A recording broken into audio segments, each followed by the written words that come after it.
Thank you, Professor Suassuna, which was a terrific presentation. I'd like to invite Professor Divino to call the next guest.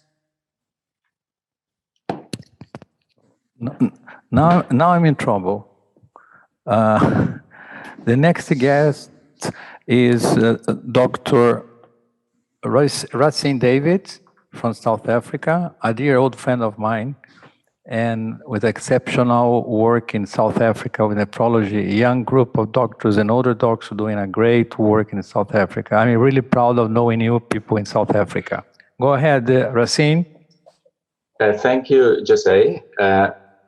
And thank you also to José Moura-Neto and Claudio Ronco for the opportunity to participate in this amazing project. I know that the book will be a huge success. So on behalf of our team of co-authors, I'd like to tell you a little bit about nephrology in South Africa.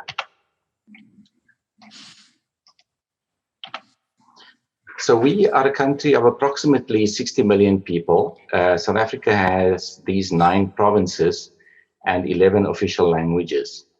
About 1/4 of the population is in the province of Gauteng, in this area where you find the cities of Johannesburg and Pretoria. And I'm based in Cape Town, down at the southwest.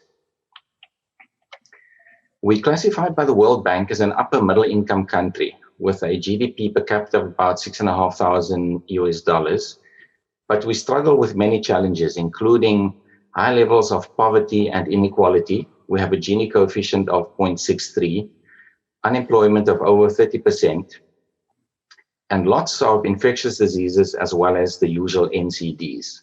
In addition, we have pregnancy-related complications and trauma, all these being drivers of the epidemic of kidney disease that we experience.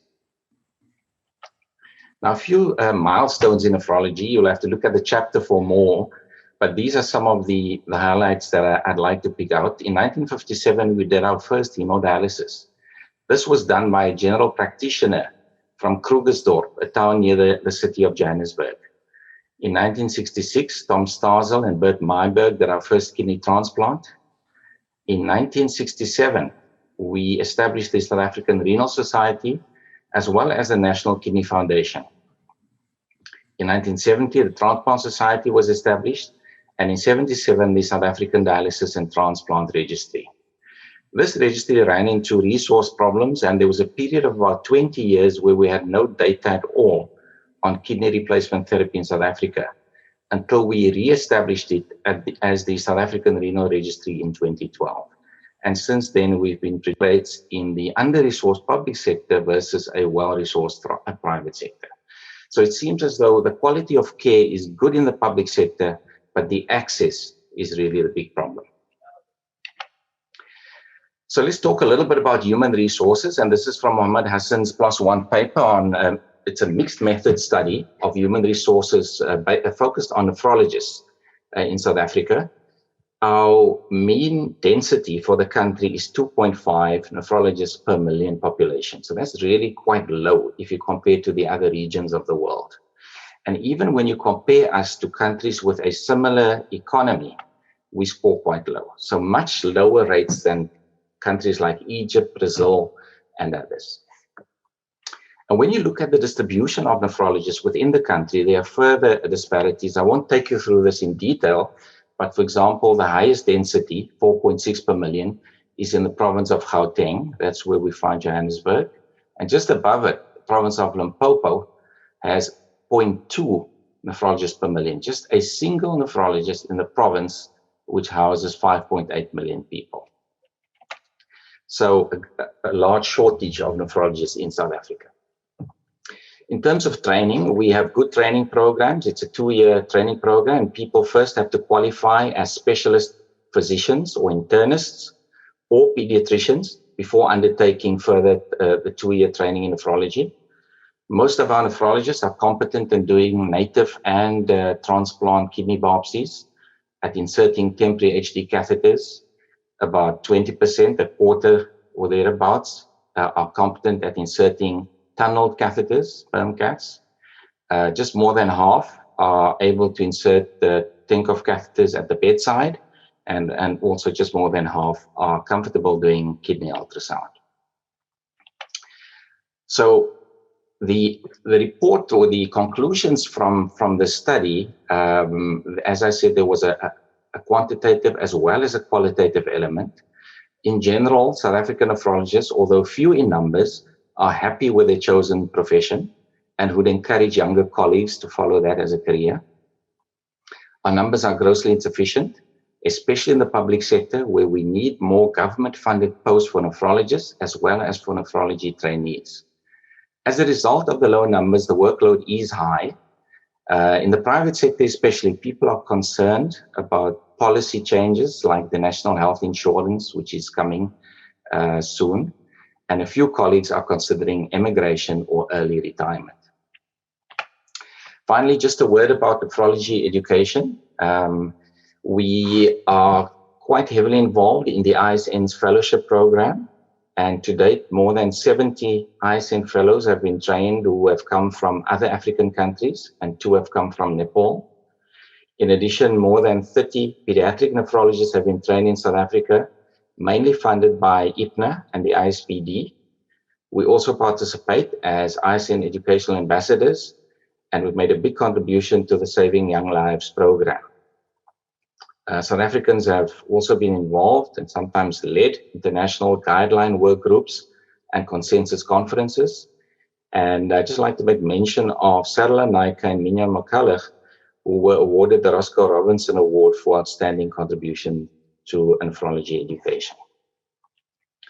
So just 1 or 2 concluding messages, colleagues. We have many challenges in South Africa. There are lots of drivers for kidney disease, which we need to tackle.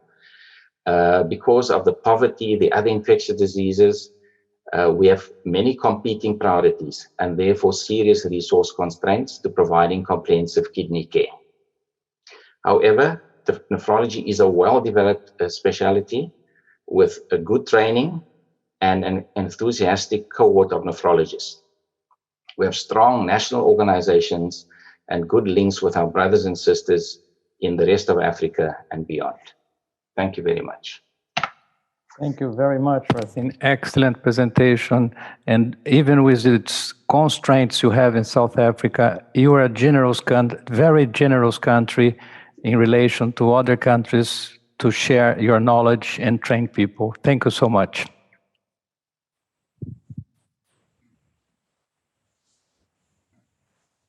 I was just informed by Professor Ronco that Professor Messa from Italy was not possible to attend due to medical reasons.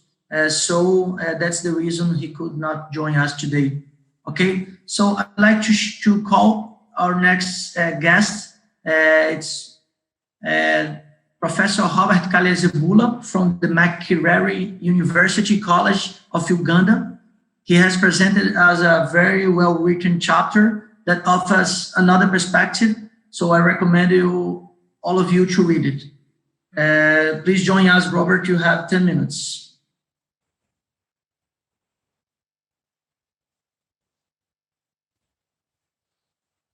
Thank you very much for the invite.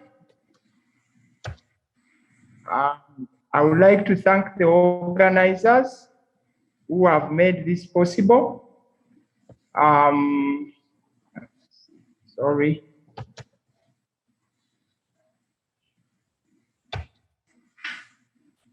Right. So I'm going to talk about nephrology in Uganda. First, I would like to thank the organizers for giving us this opportunity. Uganda is a small country, but we are very grateful to the team of editor, to Moura-Neto and the team that gave us this opportunity to feature in this worldwide nephrology fraternity. These are my colleagues with whom we have done this chapter, and most of them are attending, so I welcome them. Uganda was labeled the Pearl of Africa. It comes from East Africa, and it is actually a landlocked country. We are about 44 million people, and the capital city is Kampala, which has about 3 million people by day and about 2 million people by night. We are in the low-income countries with a GDP of about 30 million and a GDP per capita of $604. We are quite a diverse population with over 50 tribes, actually 56 tribes, but you can easily get by if you speak English, Luganda, and Swahili. Despite this big population, we only have 12 nephrologists. And by the time we wrote the first chapter, we were only 10, but we are improving. And I'm happy to note Professor Razina has spoken. Most of our nephrologists have trained from outside countries, and South Africa has been of great support. The prevalence of chronic kidney disease is between 2 and 5.7 in Uganda. The history of kidney disease is quite young compared to our previous speakers. Our first nephrologist was Dr. Chibuka Musoke in 1976, who actually described the malaria nephropathy from the quaternary malaria nephropathy, the nephrotic syndrome type. He was succeeded by Dr. Edward Chigonya, who actually tried to do intestinal dialysis. Our first dialysis, which was hemodialysis, was performed in 2000 by Dr. Sekasambu, and this was in a private hospital. Peritoneal dialysis has not done so well, as I'll share later. This is a slide which attempts to describe what is currently happening. We have a two-tier system in Uganda, with the majority of care being provided by the government, and then the rest is private. But the cost of dialysis, even in government, is quite expensive. And as you can see, for a person who's beginning, most likely using a temporary catheter, we need about $200, and the cost when you are private, the medical doctor who has just qualified in Uganda earns about $500. So even in the government setting, a doctor in Uganda might not be able to afford dialysis. So that's how bad it is. We have done a few studies in Uganda. This one was done by Dr. Dit, who was the first pediatrician in Uganda, trained from South Africa. He actually noted that these are some of the common illnesses that occur in children, congenital abnormalities, acute kidney injury, especially malaria-associated kidney injury. Nephrotic syndrome was common, and infections are still common. And again, the ones that occur in adults are also fairly common. We also did a study in adults. This was not a community-based study. This was based in one of the largest hospitals, Mulaga, among septic patients. We looked at about 300 participants, and we actually found that about 26% of the people presented to the hospital developed acute kidney injury, and this was largely because of sepsis, but up to 26% of them died, and the major reason for death was lack of access to dialysis. We had only one ICU, and many people could not access it. So even with AKI, a lot of people die. For chronic kidney disease, we actually did a community-based study in Wakiso, which is about 100 kilometers from Kampala, the village, and we actually noted that up to about 2.4% of their population have chronic kidney disease if they are staged by GFR, and 6.2 also have urine abnormalities. This was in about 1,000 people. What was unique about this is that these people were quite young, with an average age of about 41 years, and we found that age above 30 years was associated with CKD and hypertension, but the other traditional risk factors were not actually associated with CKD, and we've seen this in a few other studies. Our patients actually usually present very rich to hospital. This was another study which was carried out in Mulago by Dr. Bagwa, one of our SHOs at that time. And he actually noted that a lot of people presented in stage 5. Over 50% of the people who came for care presented in stage 5. And so we have a very big burden of disease, and people don't know that they have the disease until later. What he also noted is that majority of them present with cardiovascular associated risk, with up to 80% of them having left ventricular hypertrophy when they present in the late stages. He noted that there were very low levels of myocardial ischemia.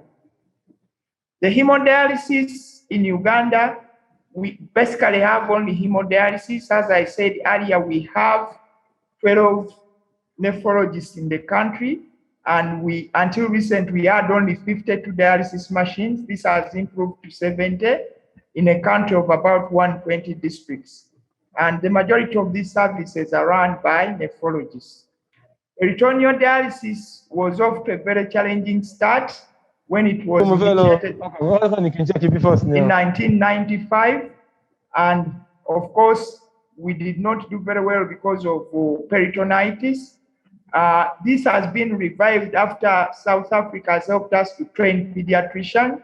Dr. Ujo is one of our pediatricians, is trying to revive this.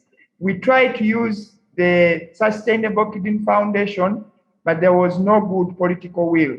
So most of the costs for dialysis, even peritoneal dialysis, are actually out of pocket. So with this, we have a lot of challenges. We have poor retention of nephrologists, especially in the government sector, because the government does not absorb them readily. And we have very few nephrologists, with about 1 nephrologist per 3 million population people. The cost of dialysis is very high, as I said, looking at about $100 per session. We don't have a transplant program in Uganda, and peritoneal dialysis is hard to access. Nephrologists are not remunerated well, and most of them actually volunteer most of the time. We do not have a national health insurance scheme and private and transplant services.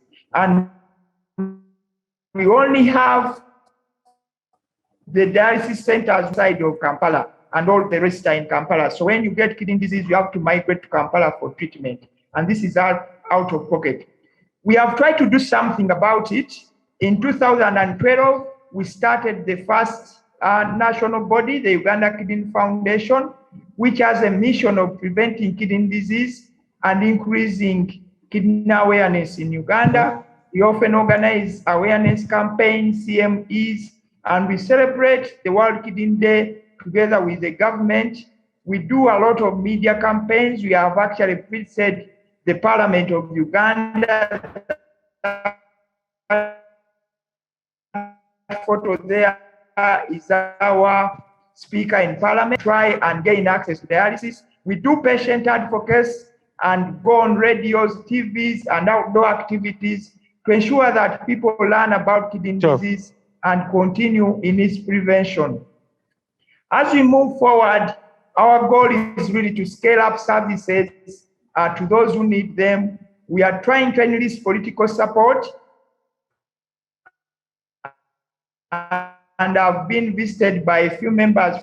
We are trying to get into international collaborations and partnerships for kidney care. We would like to introduce more centers for peritoneal dialysis and hemodialysis beyond Kampala, and we are engaging the government for this. We are in the late stages of setting up a kidney transplant center in Mulago, and we are also working together with other partners to do training of not only nephrologists, but nurses and other health cadres.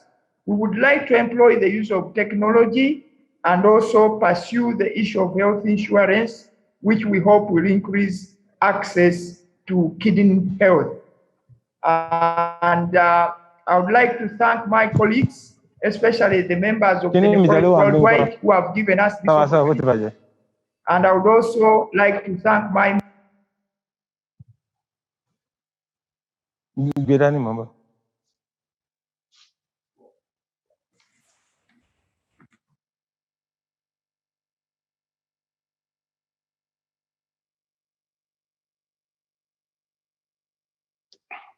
Robert, your microphone is muted.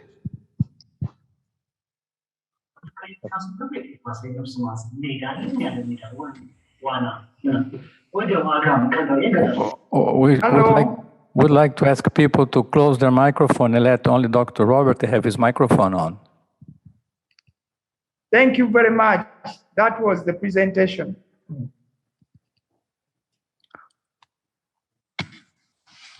I believe Dr. Robert already finished his presentation. Carolino, could you move on, please? All right. I just wanted to thank Dr. Robert for this very touchy presentation. Very good. Thank you so much.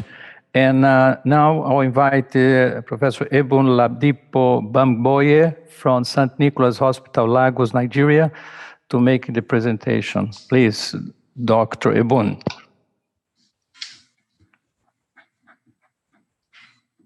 Good afternoon, good morning, everyone.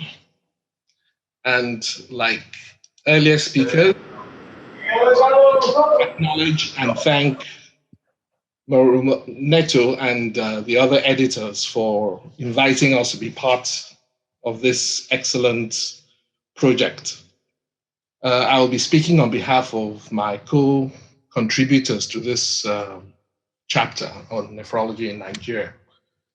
Nigeria, I think, we're regarded generally as the happiest people in the world. I am based in Lagos, and I bring you greetings from Lagos, which, as you see, is quite a beautiful city. Nigeria is a federal republic with 36 states, which are divided into 6 geopolitical zones. The capital currently, the administrative capital, is Abuja, whilst Lagos, where I'm based, is the financial capital of the country and was earlier the capital before the capitals moved to Abuja. There are over 500 distinct languages and over 250 distinct ethnicities contained within that country. But we all speak the official language, which is English. We're probably about the 17th largest country in the world, but we're the most populous country in Africa. And our population currently at 209 million consists of about 52% urban and about 48% rural. The population growth rate is about 2.58% per year. And we have a predominantly young population of about 18 years. The median age is about 18.1 years. And with the recent debasement, we are regarded as the strongest economy in Africa. Comparing ourselves with the rest of the world, we're the 7th largest country in the world, coming after China, India, US, Indonesia, Brazil, and Pakistan. And like I said, we are regarded as the strongest economy in Africa. But despite being the strongest economy in Africa, and despite having quite a number of extremely wealthy people, we still also have the distinction of having very many people living in extreme poverty. And with our population, we probably have almost 100 million people living, below the poverty line. The health sector is underfunded. There aren't enough doctors. We don't spend enough on healthcare. The healthcare as a percentage of GDP is only about 0.69%. The health budget is less than 5% of the budget for the country. And the ratio of doctors to patients is only about 1 to about 5,100 patients. We do have the National Health Insurance Scheme. But that National Health Insurance Scheme only caters for roughly about 2% of the total population of the country. Kidney disease is a major problem in the country. And like you've heard, in various other parts of Africa, we have insufficient trained personnel to diagnose and manage the growing numbers. There's a paucity of dialysis units around the country. And when those units exist, they're mainly in the urban areas, and very few are located within any of the rural areas. And they're quite unequally distributed, as you'll see as we go along. And most of these units, particularly the publicly run ones, are very small, often very poorly run. and often also inadequately maintained. So it's not unusual that many of our patients we see very late in the stage of their illness, and many of them crash land and are in end-stage renal disease requiring urgent dialysis at the point of diagnosis. Not unexpectedly, with all these multiple issues, outcomes are quite poor. And unlike what you've heard in quite a lot of the developed world, 80% of patients with end-stage renal disease, particularly the ones in the rural areas, don't survive beyond 1 year. This was a study done by one of the senior members of our nephrology community there, which looked into the community, both rural and urban, and got a prevalence of CKD of about 12%. There have been other studies which have ranged between 18 and some even as high as 20%. And as you can see, unlike other parts of the world, particularly the developed world, diabetes constitutes not as high in terms of etiology of CKD as it is in other parts of the world. This particular study has found that the commonest cause of CKD in our environment is actually glomerulonephritis, followed by hypertension.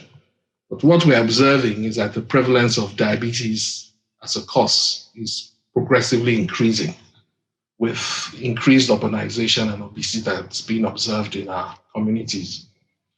Peritoneal dialysis has existed in the country since 1966, but because of the costs and the absence of local facilities for manufacturing, particularly the fluid is imported. We found that it's much more expensive than hemodialysis. On account of that, it is only practiced mainly for the pediatric patients who can't access hemodialysis, and also for intermittent peritoneal dialysis in a few AKIs that present in areas where there's no HD. HD has been in existence in Lagos since 1981 and is now reasonably widely distributed around the country. And renal transplantation has been in existence in the country also since March 2000. There are over about 180 dialysis units all around the country, mixed between the public and private sector. And there are over 230 trained and practicing nephrologists all over Nigeria, and 15 renal transplant units.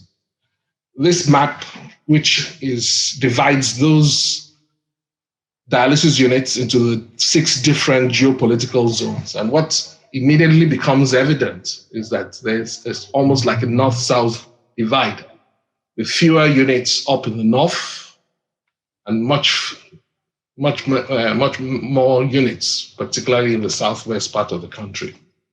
These are the 15 units in different parts of the country currently that have performed kidney transplants since the year 2000. This, just like the dialysis units, are distributed rather unevenly, and more of them are situated in the southern part of the country, particularly in the state capital, in Abuja, where there are 4 units, and in Lagos, the financial capital, where there are 3. And most of the other geopolitical zones have just 1 transplant unit, subserving usually about 6 states. And like I said, Abuja and Lagos, which are the financial centers of the country, are the places where you have the majority of the transplant units. In terms of numbers, on average, we do between about 150 to 250 transplants per year. And these are figures that were observed in the last 3 years. These are the numbers of nephrologists.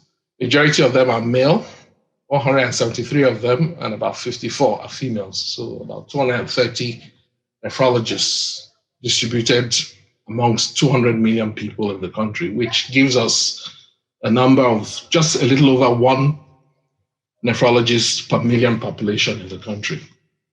Yes, we might be doing better than quite a number of the other countries in Africa, but considering our population of over 200 million, you find that, we're still not doing as well as South Africa, which, as you heard in the earlier presentation, actually has about 5 to 6 nephrologists per million population. Like I said, the dialysis units and nephrologists are rather unevenly distributed. And this is because quite a number of nephrologists that are trained locally actually emigrate and have left the country to practice in other parts of the country, in other parts of the world. This is just one statistic looking at nephrologists of Nigerian origin practicing in the United States of America. And just that one country, there are over 124, which is close to about half the number that currently are practicing in Nigeria. And you find an equal number also in Canada, many in Australia, many in the Middle East, and quite a few in the UK as well. In terms of pioneers, I would like to acknowledge the role of Emeritus Professor Oladipo Olujimi Akikugbe, who is regarded as the father of nephrology in Nigeria. He won the ISN Pioneers Award just last year during our last regional conference, the Nigerian Association of Nephrology Conference. But unfortunately, shortly after that, despite hosting us that conference, we lost him and he's currently deceased. But we all acknowledge his role as a pioneer of nephrology for Nigeria. Just before I go off, I'd like to leave you with this photograph, which is of one of the oldest surviving pairs of donor recipients of our transplant program in my hospital. And this was the gentleman who donated his kidney to his wife 20 years ago. Thank you very much. Thank you very, very much, Dr. Bankboyer. Excellent presentation. And that's what we need, information, presentation, knowledge to be shared among us all. Now, I would like to invite for the next presentation that will be shared by two good old friends of mine from Saudi Arabia, Professor Abdullah Al-Sayari and Professor Faisal Shaheen. They will share, each one speak in 5 minutes. Please welcome.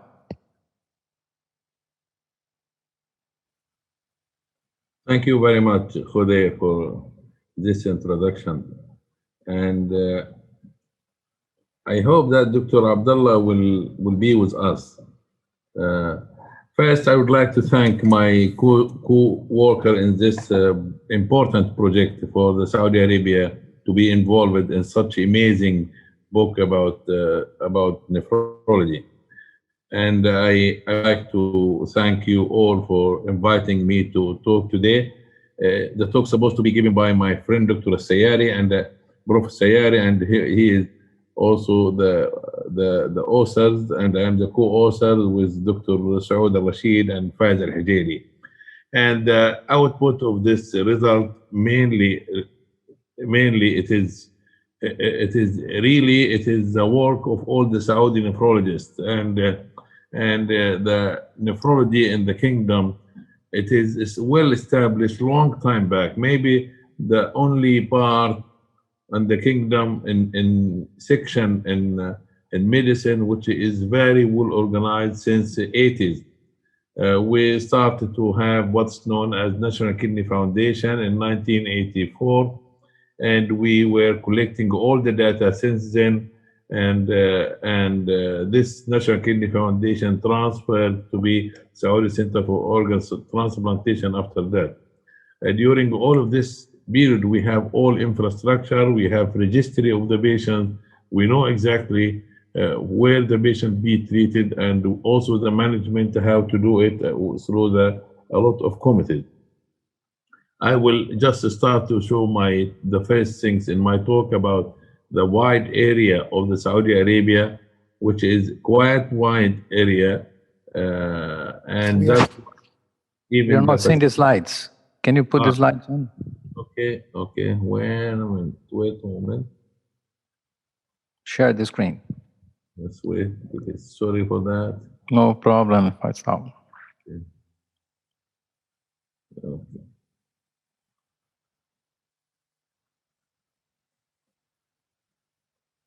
I don't know where is it, the share the screen. Share screen down below. Okay, sorry.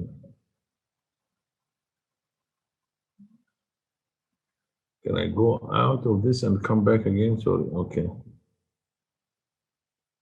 No. Sorry, Jose, for this. So, You want to speak without the slides? no, I have to have the slides. It's important to have the slide. More, okay, share this screen. Let us take this. No. Okay. You cannot see the slides, huh? No, no. You have to find a button there where it's share screen. Yes, I know it was there, but let me check this. It should be in the lower bar. Usually right in the center of the lower bar in green, share screen. Let's go recording. Moura-Neto, you're better than me for Yeah. instructions here. It's okay, but okay, fine.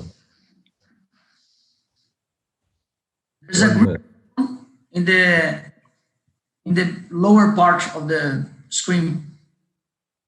Yes, I'm doing this. Okay. Let us see. Share screen. It will take 1 second only, please. So we'll be waiting for him. And we still have 2 presentations in this session, correct? Won't you prefer to go to the next section, to the next presentation, and then? Yes, I think it's, let's see now.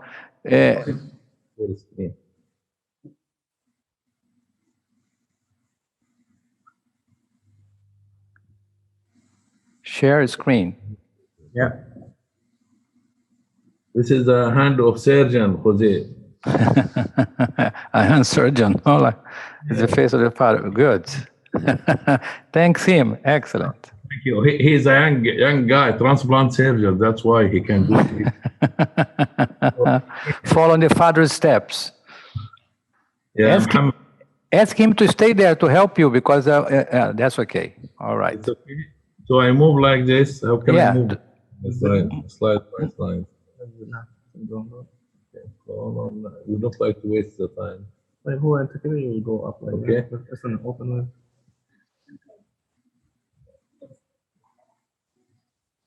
Maybe you can show like that. You can just scroll down the slides. Okay.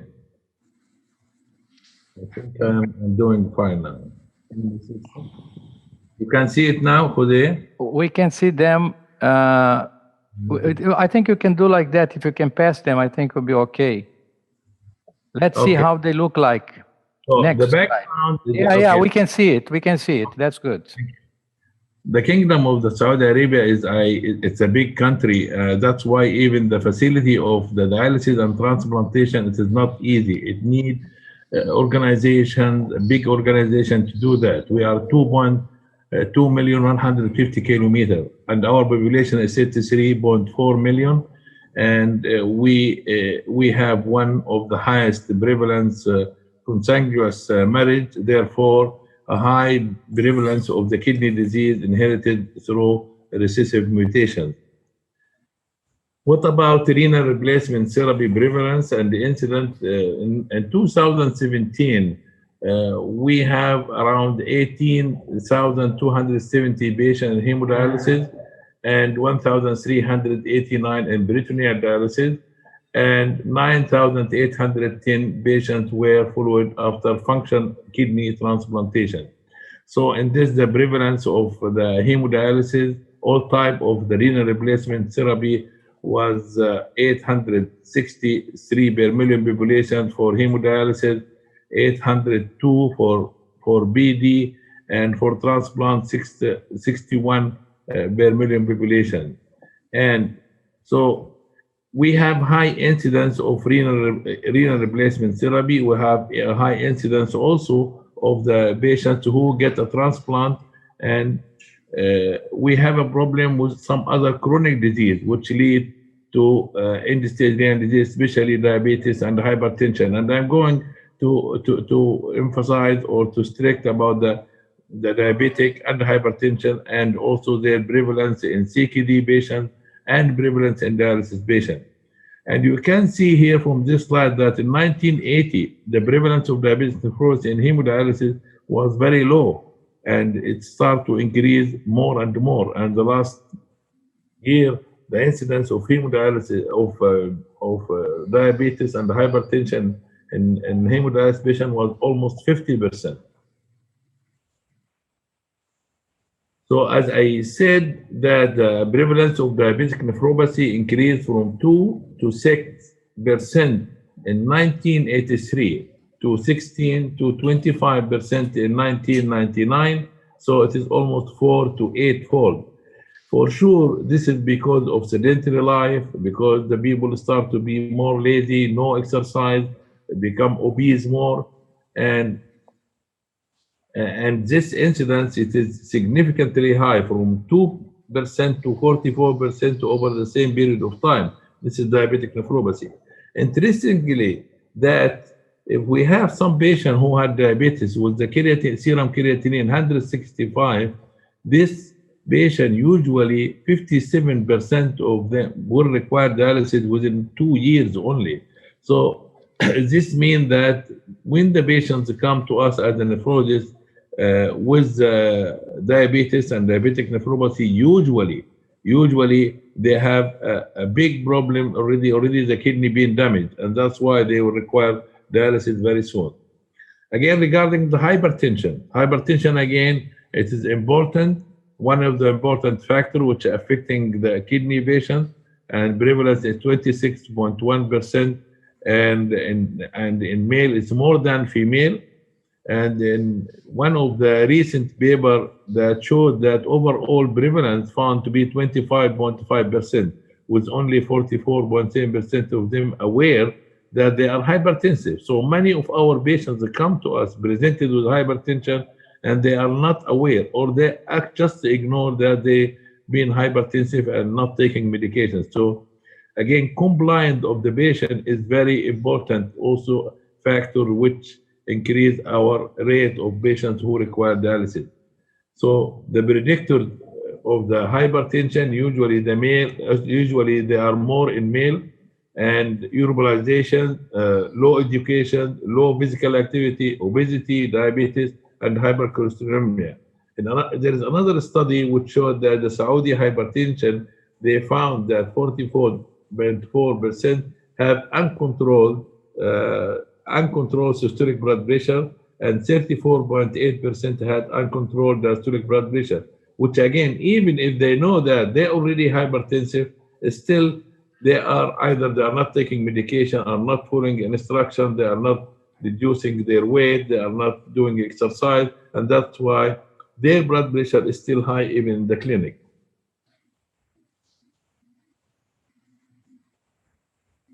There is one study which showed, one paper looked at the prevalence of CKD among young Saudi, which again for us it was very important as a predictor factor to decrease the number of patients who reach end stage. And we found that it is estimated to be 5.7%.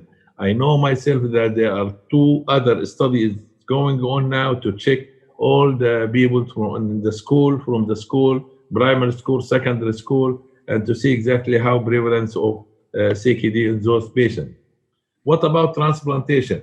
I think one of the leaders in the area in transplantation is Saudi Arabia. We have infrastructure, we have disease donation, living donation. We are doing quite good number of transplantation per year, and a good program under Scott observation and oversight all the activities in transplantation. Only in 2017, we have 921 kidney transplanted, 776 kidney were transplanted from living donor, and 145 kidney from deceased donor. By way that we are doing all kinds of transplantation, kidney, liver, heart, lung, small bowel recently, and pancreas. And since the starting of the program, which started in 1979, we did total of 8,400 kidney from living donor and 3,100 from the deceased donor.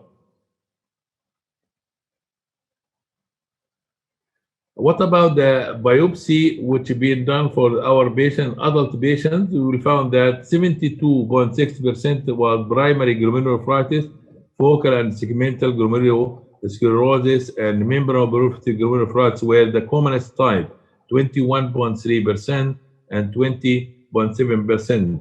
And membranous glomerulonephritis and IgA nephropathy found to be 10% and 6.5%.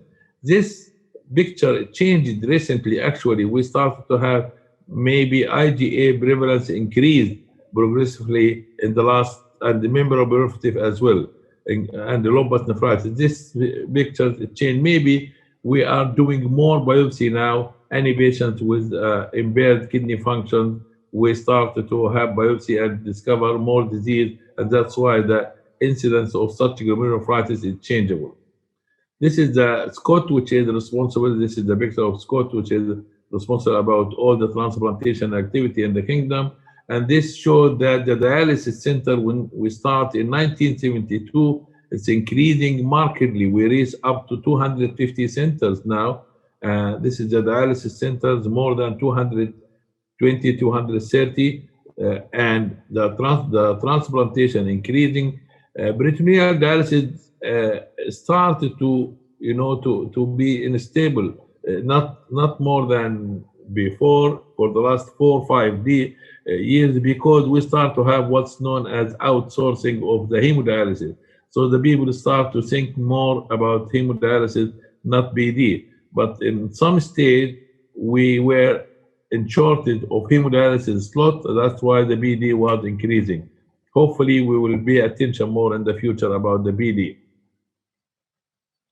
This is again renal activities as a whole, and you can see that we have living-related increase markedly over years. We started by only few cases, now increased. Deceased donation also increased, and we have program which is non-related, non-commercial transplantation. We have a good number of it, and that's why actually we are transplanting more than 1,000 kidney a year. Just about the survey which you need, most of our dialysis patients are oversight by the Ministry of Health, treated by Ministry of Health, and about 25% by government, non-Ministry of Health, and in private sectors we have around 5%. This is the three which they are taking care. But recently we have a very important sector, which I should mention here, that we have outsourcing of the dialysis service to Davita and Davera and also Fresenius. The three of them are working very good in a good way, and we have a better outcome with them. But this is another add to the service of the dialysis in the kingdom. I would like, again, about the manpower, we have a good manpower, 295 patients in Saudi are 295 and 457 for the consultant and the specialist, which is maybe quite good, but still probably we need more in the future. I would like here to mention that we have societies are taking care of the dialysis and nephrology, especially Saudi society. They are doing a marvelous job to help the dialysis patient and also the nephrologists and teaching them. We have Scott, which supervises all the transplant activities. We have Kilana, this is Prince Fahad bin Salman charity, which are taking care of the poor people in the kingdom, which doesn't offer either the insurance or to go to the hospital, and they are not covered by any system. So the Kilana are taking care. Thank you very much, and I appreciate your invitation. Thank you very much, Faisal, my dear friend, and please say hi to our dear friend, to Dr. Professor Al-Sayari. And now I'll move on to Moura-Neto in the next presentation. Thank you very much. Thank you so much, Professor Shaheen. Now I'd like to invite Professor Guillermo Garcia to talk about nephrology in Mexico. He's Chief of Nephrology of the Service of the Hospital of Guadalajara. Guillermo is also an international leader of nephrology with a successful path in the ISN. His chapter was very complete. He put together a strong team of contributors who understood very well the Nephrology Worldwide mission. So please join us, Guillermo. You have 10 minutes. Thanks for coming. Thank you, Jose.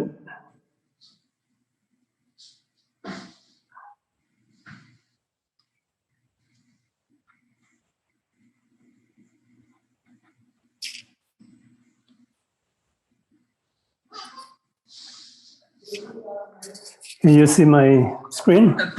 Professor, we also have the same problem because it's in the presentation mode. Oh, I can see the full screen in my presentation. Well, I'll go like that. Is that fine? No problem. Just for the sake of time.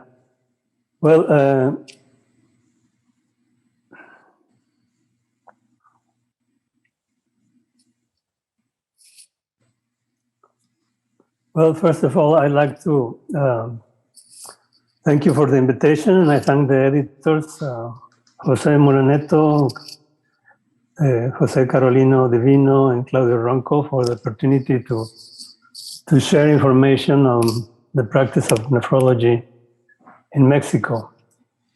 I'll be presenting this information on behalf of my distinguished collaborators, which I'm thankful for them for their contribution.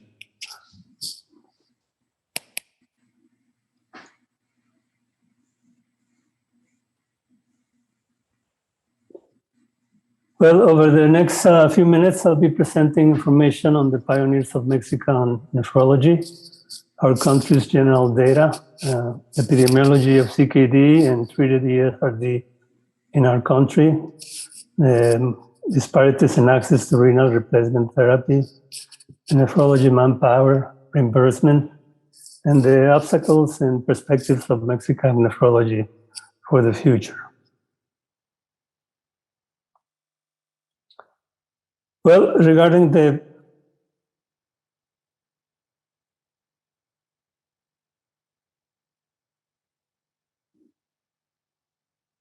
pioneers of Mexican nephrology, Dr. Herman Villarreal Cantú is considered the founder of adult Mexican nephrology. He opened the first nephrology department in Mexico City at the National Institute of Cardiology. And Dr. Gustavo Gordillo Paniagua, who started pediatric nephrology at the Pediatric General Hospital in Mexico City back in 1961. Coincidentally, they both died at the same year, 8 years ago in 2012. Okay, with an area close to 2 million square kilometers, Mexico is a land of contrast. It has 10 physiographic regions, and in addition to the official language Spanish, 69 different native languages are spoken. It limits to the north with the US, to the south with Belize and Guatemala, to the east with the Gulf of Mexico and the Caribbean Sea, and to the west with the Pacific Ocean. It has a gross domestic product over 1 trillion, with an income per capita of $9,000. However, more than half of the population lives in poverty and lacks social security. This is important because patients without social security have limited access to renal replacement therapy, since they must pay for their treatment and immunosuppression. The three largest cities are Mexico City, the country's capital, Guadalajara, and Monterrey. Also, we lack a CKD registry, individual reports estimate the CKD prevalence in 10% of the general population, increasing to up to 30% in high-risk populations, like the diabetic and hypertensive individuals.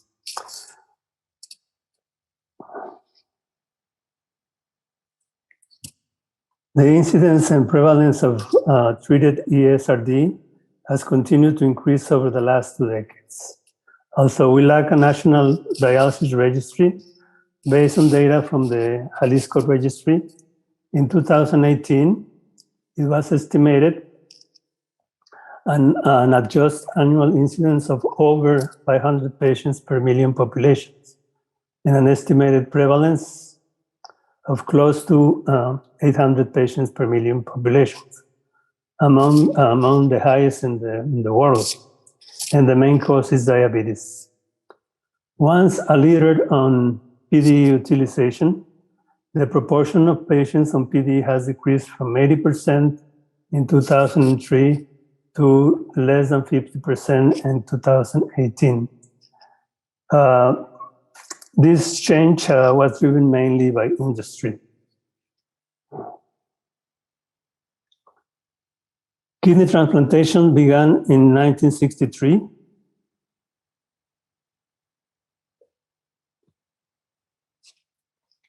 After the introduction of legislation on organ donation and transplantation in 1984, the number and rate of transplants increased significantly from 2 per million population in 1993 to 22 per million population in 2019.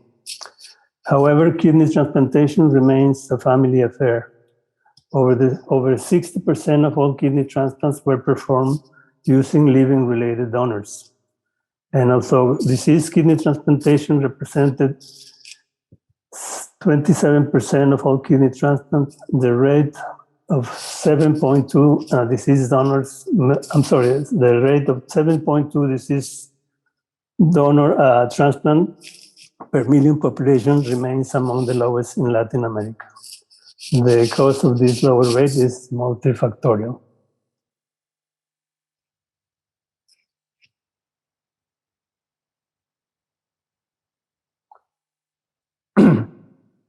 Also, the number of dialysis and kidney transplant patients has increased significantly. This is not shared equally by the Mexican population.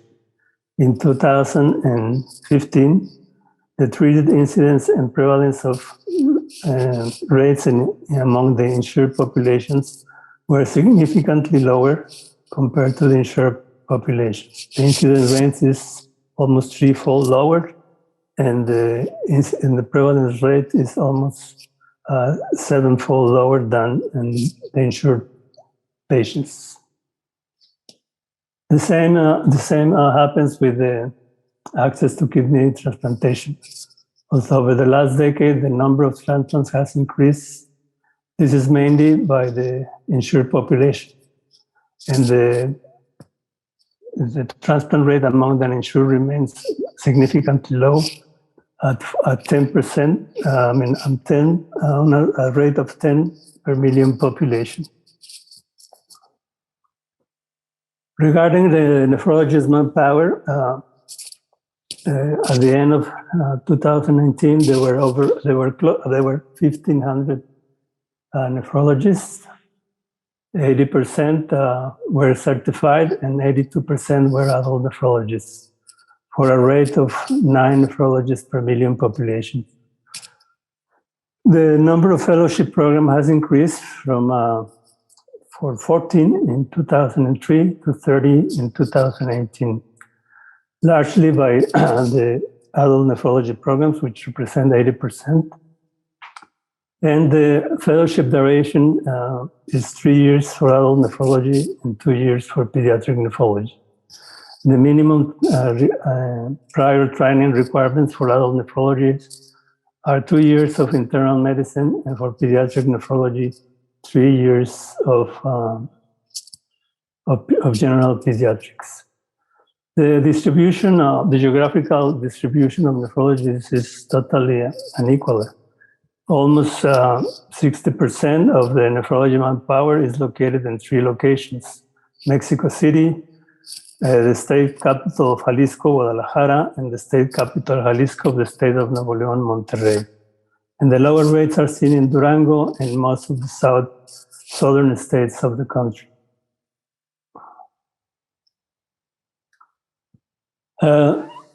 Well, it's not surprising then that most of the nephrology programs are located in these 3 locations.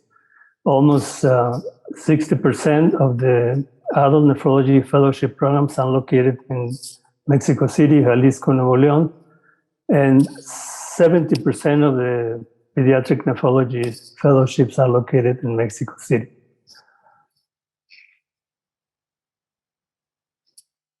Regarding the reimbursement, it was estimated that the annual expenditures per patient in US dollars for hemodialysis were close to $14,000 US per year, between $14,000 and $16,000 for CAPD and APD. By the time of the report, it was estimated that there were close to 65,000 patients on one of these modalities of therapy, representing an expenditure of close to $1,000 million. So what are the obstacles and perspectives for the Mexican nephrology? In the first place is our fragmented healthcare system.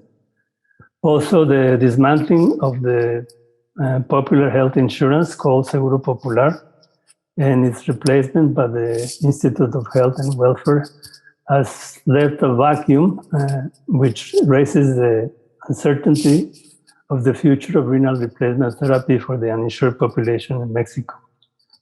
There are also geographic barriers. Most of the dialysis and transplantation centers are located in the large urban areas. And of course, we consider there are insufficient training programs in nephrology. The threats are the substantial cuts in the national health and research budgets, aggravated by the COVID-19 pandemic. And also a threat is that until now, to practice nephrology in Mexico, you have to be board certified. But this has been questioned by the Mexican Congress. And at the moment, there is an initiative to eliminate this requirement. So the future we hope, is the extension of the coverage by the National Institute of Health and Welfare to cover both the expenses of preventing intervention to retard progression of kidney disease, and of course to cover both dialysis and transplantation for the poor in our country.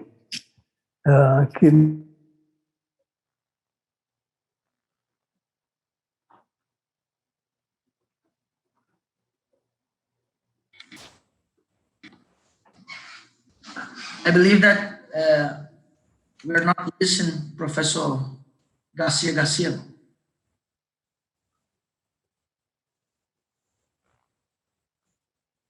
Professor, can you hear us?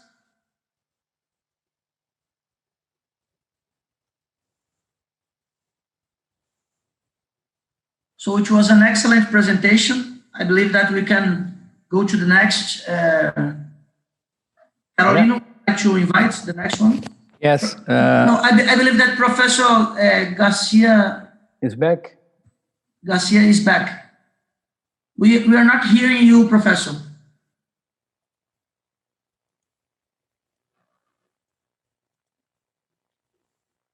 Carolino, go ahead. All right. So I will now present the next speakers. Actually, they will be shared the presentation by Professor Stephen Fadem from Baylor College of Medicine, Houston, Texas, who is well known for the books, very interesting, good books, Essentials in CKD and Issues in Dialysis, as well as Professor Samaya Anumudu. So I welcome them, and they can start the presentation.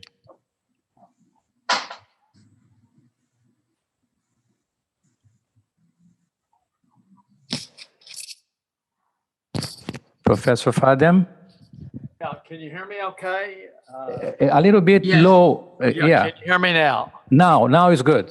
Okay. I'm putting it on share screen and it's, let's see. Can you see it? Hold on. No, not yet. Okay, let's try this. Let's see, new presentation, slideshow plate. Can you see it now? Not yet. Maybe it's not yet. Oh no. Well, let's try again. Share sound, optimize for video, advanced. Let's see. Is it working now? We cannot see yet. Oh my gosh. Let me work on this. I'm hoping that Guillermo has closed his screen. Yes, I did. Great. Thank you. So sorry. Yeah. And sorry, I think you missed part of my call. System preferences. Okay, I got to go to system preferences here. And it wants me to share the screen on Zoom. I thought I had permission to do that. Give me a minute. I'm so sorry. Don't worry. Don't worry. Okay. Let's see. System preferences. Okay. Screen. Gee, I have no idea how to do this. Privacy, photos, camera. On the lower bar of the Zoom, you have a shared screen in green, don't you? I hit that button and got all the things hit on here. And Professor, is it possible to do without the slides? Yeah, I can. Let's see what happens here. Share the screen. Let's see. I'll give it one more shot. Share screen. Okay. Security and privacy to grant access. Okay. This is. There it is. Now, I have to unlock this. Give me 1 second. Okay. Will not be able to record. Okay, quit and reopen. Okay, let's try it now. And we'll give it one more shot. If it doesn't work, then I'll just talk, which I'm pretty good at doing anyway. Okay, any luck? Hello? No, not yet. Not yet. Okay. Well, sorry for the not being able to do that. I'm just going to go ahead and talk about what we're going to talk about. Can you hear me okay? Yes. All Yes, right. we can. All right. Well, I feel bad. The slides are actually pretty good. Don't do that. Don't do that. Okay. Well, anyway, Dr. Anumadu and I worked on this chapter together, and we're very honored and privileged to be part of this book. And I'm very, very impressed with this symposium today. With respect to the United States, we have about 327 million people. The most populated cities in the United States are New York, Los Angeles, Chicago, and then Houston. We're a wealthy country with $19.39 trillion. And we have a gross domestic product of $59,000 per person. The development index is 0.92, which is up a little bit. We have 10,883 nephrologists practicing and available in the United States. And The incidence of kidney disease is very high. We have about 380 patients per million that are starting dialysis, and we have about 2,200 patients who are prevalent dialysis patients.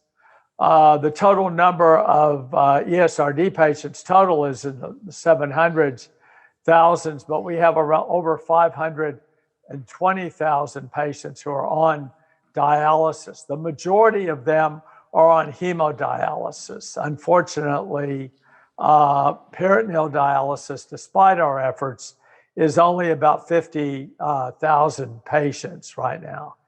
We do about 21,000 transplants per year, and we have 220,000 prevalent transplant patients. The highlights of American healthcare are that Americans have some good and bad news. Even though our American households hold $98 trillion in wealth, we have a debt of $15 trillion. Dialysis is fully covered by Medicare and readily available. They cover 80% of the cost with Medicare, then 20% is generally covered by private insurance. We have robust chronic kidney disease education programs available, and the patients can select modalities other than hemodialysis. Unfortunately, however, we're still not high enough. Our goal is to be over 20% of our patients on peritoneal dialysis, and we're still not there. And our catheter rate has come down. We have a high infection rate from catheters, so we really are trying to get the catheter rate as low as possible. In the United States, 35% of our patients start dialysis without any prior care at all. This is problematic, and we still have a 15 to 20% mortality rate. The main reason that we have patients requiring dialysis is diabetes, and this is secondary to obesity.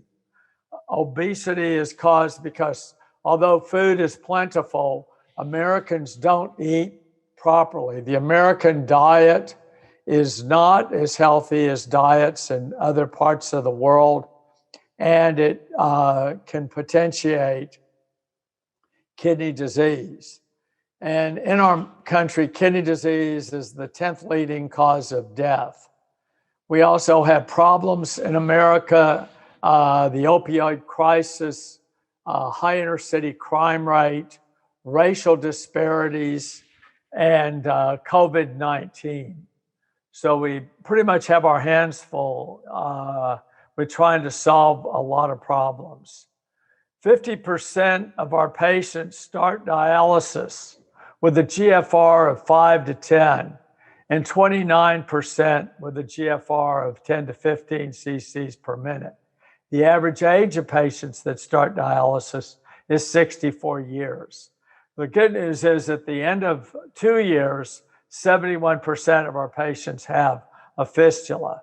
39% of the fistulas fail, however, and that's problematic. We have a pretty good interventional program, but still keeping a fistula going is expensive and problematic. And there's a lot of opportunities for research here.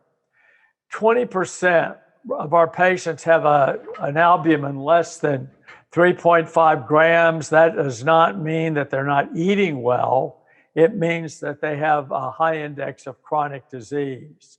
And the good news is our hospital rates have declined to 1.7 per patient per year. We have 1.7 average patients in the hospital. Septicemia still is the most common cause, cardiovascular disease the second. But we have developed a pretty strong initiative to bring our infection rate down to 0. And we've had a lot of chronic kidney initiatives, chronic QAPI, what we call QAPI, Quality Assessment Performance Initiatives, to reduce our septicemia rate. and it is working. We still have a high 30-day readmission rate. A lot of that is because of heart failure, and a lot of it is because our patients don't have the home support that they need. A lot of them are older, and they don't have a spouse or significant other that can provide for their care. So we still have a lot of problems around the socioeconomic aspects of care. 23% of our patients will withdraw from dialysis before they die. This is probably good in that they recognize that dialysis is not working for them anymore. 70% of our patients will dialyze in one of two of the large dialysis organizations. We have a PD mortality rate which is lower. Now our Medicare coverage has been since 1973, and our Medicare program is relatively expensive. We in dialysis use up 7.2% of the Medicare budget, spending around $34 billion a year. And we have 100,000 patients that are listed for a transplant, but we only do 21,000 transplants a year, with 37% of our patients waiting over 3 and 16% waiting over 5 years. The large dialysis organizations have been very supportive of our dialysis efforts, and we have a tremendous teamwork with our dialysis corporations, and they have really made things much easier, especially when we have disasters, which unfortunately are more common. I'll get to that in a minute. The biggest problem that we had in the last year was COVID-19, and you can imagine it affected the entire planet. And we are doing extensive testing. We're doing the rapid flow, the lateral flow assay, which is sort of patterned after the pregnancy test. Our biggest problem with COVID is that if we get a large population that surges and we oversaturate our hospital critical care units. Right now, our governor unwisely made the decision that we wouldn't need to be wearing masks anymore. Most of us in the medical profession have encouraged patients to continue masking, social distancing, and not to congregate too closely. We've had surges associated with holidays, with barbecues, and all kinds of family gatherings, and we're trying to discourage too much of that. The FDA has approved remdesivir for treatment. We use remdesivir and dexamethasone and monoclonal antibodies to try to treat patients acutely. And we're having a tremendous amount of support and success with our hospital-based patients. Politics and the polarity around COVID-19 has been a very large problem, and it's something that in the medical profession we are trying to overcome. We're trying to be a little bit more mature than some of our political people have been, to try to make sure that we focus on the disease and on the science. In our dialysis units, we have been very careful. Our patients and we wear masks. Our teammates all wear shields. We have strict isolation practices in our dialysis community. We do not allow eating in the dialysis community. And we dialyze our suspected patients on different shifts. Our teammates wear N95 masks, but we're finding they're uncomfortable. We grab at them a lot, and they're tight. And we've actually had just as much luck wearing the procedure mask. We do a lot of telemedicine, even though we don't love telemedicine. It's a very pleasant alternative for our patients who are at home. And also, it's very good for people that are late to dialysis or live far away. So telemedicine definitely has a place. We now have 3 vaccines. We have about 10 to 15% of our patients vaccinated. The Moderna and the Pfizer were out first. We're rolling out the Janssen one-shot. I think it's got a lot of promise, and hopefully with J&J, we'll be able to get our goal, which is our president wants to get every single person available for a vaccine by May 1st, every single adult. I think this is a reasonable goal. We have very good infrastructures around this. Our county, our mayor, our county judge have worked very closely in our community. Our dialysis company is now dialyzing, and we are vaccinating patients in our dialysis centers and our teammates. So this has become a really big boom. It was a struggle just because of the availability. The other big problems that we have, well, as of today, we have had 532,151 deaths.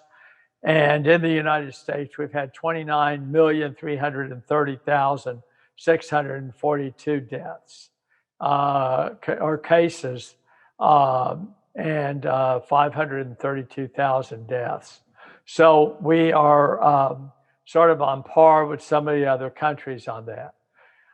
Putting COVID aside, other issues that we face in our country are trying to figure out better ways to prevent dialysis, better education programs. Our Kidney Smart programs are a big success, and we're trying to do a better job of educating patients before they need dialysis. We're working very hard on preemptive transplantation, something which I am interested in personally, I guess, because of my age, is the aging kidney. And how can we prevent kidneys in older people from aging? As you know, our kidneys deteriorate as we get older, and we want to try to slow that down. So in collaboration with Bill Mitch, I have been working very hard on ways to try to reduce the impact of aging on kidney disease. And this is something I think that we're interested in globally. The real problem with dialysis and with innovation is the cost of innovation. We have a tremendous number of ideas, but getting those from the bench to the bedside in an economy, especially when your country owes $15 trillion, is problematic. The big problem is disparities in care. The socioeconomic problems are 70% of this. The major problems aside from this is disasters and plagues. We have a tremendous problem in our nation with hurricanes. When we have a hurricane, it can basically wipe out an entire city. A flood or a tornado, a landslide, a fire in the United States.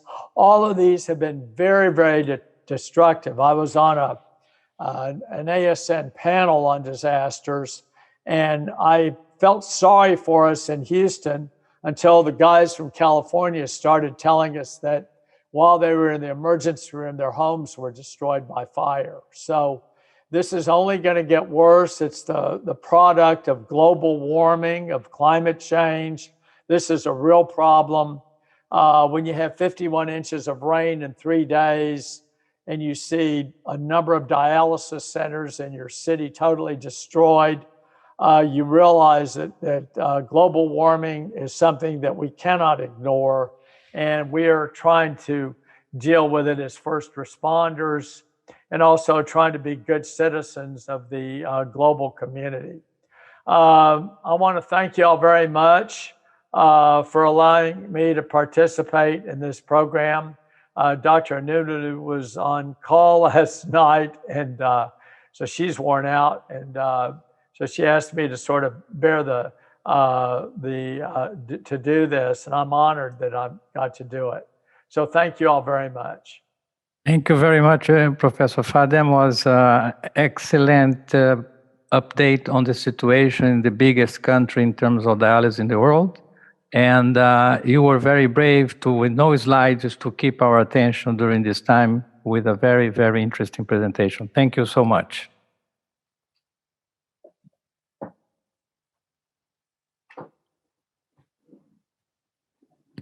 Okay, Carolino, I'll move on to part 4 on global organizations and nephrology worldwide. I'll be coordinating this session with the president of ISN, Vivek Jha. We have been charged with 2 questions by the organizers. Future perspectives for renal replacement therapy from an industry point of view, and I believe we concentrate here on dialysis. And the second, how global organizations can help to provide equitable access to kidney healthcare. We have 4 participants. They are the chief medical officers of leading organizations that provide products and or services worldwide. Frank Maddox from Fresenius Medical Care, Fernando Macario from Diavirum, Peter Rutherford from Baxter, and Jeffrey Julian from Davida. I have agreed with Dr. Vivek to start the questions and addressing them to Frank and Peter, which are the 2 companies that provide products and services, and in addressing their view on the future perspectives of dialysis. And Vivek will address the second question, how the industry could provide equitable access to kidney healthcare or the other global organizations. And he will address these questions to Jeffrey and Fernando. So I will start with Frank addressing hemodialysis, and then Peter on peritoneal dialysis. Frank, welcome to the session. I have a few questions that I'm going to summarize so that you have more freedom to spend more time with one or another one. The first one would for you to give us an overview of your thoughts on the dialysis of the future, given the present high mortality and high hospitalization rate, the cardiovascular events as leading causes of death. What can we do to change this in the future? I want to also to ask you to comment on hemodialysis filtration that has catch up in Europe but not in the US at the same proportion, despite the fact that the FDA, the ASN, NIH, they all have recommended HDF to address the unmet medical needs for ESRD in the US. And also want you to talk a little about personalized care that you have addressed in one of your papers recently. And then finally, how do we incorporate the individualized care that incorporates the patient's goals and the preference while maintaining best practices for quality and safety? So Frank, the stage is yours. Well, thank you very much, Professor Riella, and I appreciate the chance to speak briefly to you all about a number of these questions that you've raised. The first I'd talk about is the question of cardioprotection and cardiovascular disease. From the beginnings of chronic hemodialysis, if you look at one of the original chronic patients, Clyde Shields, 61 years and 1 week ago, he started chronic dialysis, lived 11 years. And at that time, had begun with only known glomerular disease, but ended up with malignant cardiovascular disease at autopsy 11 years later.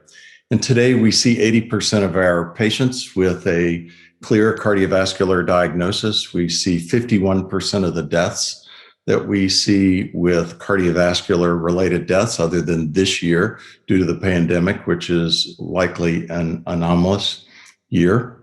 And 80% of those deaths are from arrhythmia. And the cardiovascular disease that is seen in our patient population is quite vintage dependent on their stage of CKD and the time that they have undergone one or another form of renal replacement therapy. And this includes hemodialysis, peritoneal dialysis, transplant, and many more patients obviously dying of cardiovascular disease prior to the development of end-stage renal disease than there are that even develop end-stage kidney disease. So I think cardiovascular disease is the key component we have to focus on in the coming years. And I'll make some other comments to certain aspects of that in a moment when I get to personalized care and how we might monitor patients slightly differently. On the question of HDF and its variability of adoption around the world, and certainly non-adoption at this point in the United States, the way I look at this is we have 4 levers of extracorporeal therapies that are membrane driven. They include diffusion, convection, adsorption, and gas exchange. And HDF obviously uses both diffusion and convection and makes very good sense therapeutically and theoretically with that. But the studies to date haven't been able to be fully capable of being generalized, I think, to all the varied populations around the world. And I am quite hopeful that we will get some elucidation to some of the outstanding questions with the CONVINCE trial and other trials. Specifically in the US, I think there are some distinct population differences that are probably relevant related to the HDF question and the convection question. They have to do with the very high proportion of patients with diabetes, well over 60% of the patients with diabetes, high body mass index, very high interdialytic weight gains, and the fact that there's convective influence today in high flux dialysis, given the ultrafiltration rates that patients require given their interdialytic weight gain. And then finally, the machinery still has to be brought in at scale and with reliability through the FDA process in the US. So I think that that in combination with a lack of flexibility in the payment models in the US for some of the features of HDF are some of the challenges in the US that are still to be overcome in many of those therapies. With regard to the question about dialysis procedures, time, and frequency, I would say that most of us are beginning to look at a change in the way that care is delivered, and it's this performance-based agreement that occurs where we are looking much more characteristically at the actual objective clinical performance on a population basis. And we're asking doctors today to say, look, if your performance is better than expected, you have an obligation to help work with us and figure out how do we scale those activities that look really good. But likewise, if your performance is less than what might be expected, you have an obligation to do something different. Now, it may be something that's recommended, or it may be something that you determine on your own, but you can't simply say that's the best we can do. This is part of the maturity of the system where we've gone from strictly creating access to care widely to now we're trying to look at where is the improvement of that care to the point where patients have many more choices, their providers have many more choices, and you can begin to see the many different modalities play a larger impact based on what the patient looks to look at. One of these issues that goes back to my initial comment on cardiovascular disease and cardioprotection is, I think the long interdialytic interval is a real and serious issue that we've got to address. The 3-time per week dialysis that we have today is in fact quite artificial. There's no physiologic basis to that. And as we begin to understand the volume stress that occurs in the heart and the impact that the long interdialytic interval has in the balance of parasympathetic and sympathetic innervation, it creates a direct connection into the things that we might do as we begin to address this concept that Professor Riella mentioned and asked the question about on how do we personalize care. The organized approach that I've described with personal characteristics bring the question to mind, should we be monitoring patients during dialysis? Should we be monitoring patients through connected health while they're at home? We know that the highest risk that they have is that day right at the end of the long interdialytic interval and the first treatment post-interdialytic interval, regardless of modality, regardless of geography around the world. This has been consistently shown. How do we, in fact, prevent the subtleties of volume-induced stress-related injuries to the heart that over time recognize that we've got to change the frame of how we're looking at some of this so that we're not necessarily looking strictly at some of the traditional measures of adequacy and inadequacy that we've looked at, but what are some of the other factors, whether it's related to sodium control, volume management, stress on the heart, cognitive protection to patients, and other such things. And I think as we begin to personalize care over time, we'll also look for innovations in areas that will have impact on things that we know we have to do during the treatment that put patients at risk, such as anticoagulation and other such things.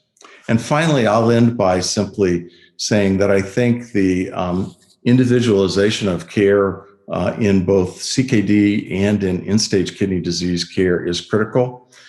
Systems of care delivery need to look at alternatives to typical traditional healthcare settings. The home setting is one of those settings, and yet the home is not a geographic idea. It's really an idea about a patient's chosen style of therapy and their personal engagement in that therapy. I feel as healthcare delivery systems around the world that I see continue to mature, it perpetually increases the power and choice that patients have as they access care that's uniformly available wherever they may live. And finally, to personalize that care, we should be asking our patients 3 questions. What do you want to achieve out of the care that you're being given? What do you need to live a productive life with this chronic illness that you have? And thirdly, what are your goals of care independent of what our medical and physiologic and pathophysiologic management controls are that we as physicians would like to provide? With that, Professor Riella, I'll stop my comments and leave it to others. That's too bad that we don't have, a couple hours to continue this discussion, because it's a fascinating topic. There are so many new things that you have written about that we would love to continue this, but we have this time frame. I apologize that we cannot continue, but if anyone of our panel here, Jeffrey or Fernando or Peter, would like to throw a comment, a question, if it's brief, we would, allow it. Okay. If not, I'll have to move on. Frank, thank you so much. It was wonderful. And I'll call Peter now. Peter, we are going to concentrate on peritoneal dialysis. And my first question to you is also similar to what I did for Frank. How do you see PD evolving in the future, given the current penetration of, which is a low penetration of PD in the world, less than 10, 11%, with the exception of some countries like Hong Kong, Thailand, or Mexico, given the similar survival as hemo. PD has a less cardiac stress, is a form of home dialysis. It may have a better quality of life, at least for some patients, but has this low penetrance. Could you comment on this? And what are the innovations on PD that you see for the future?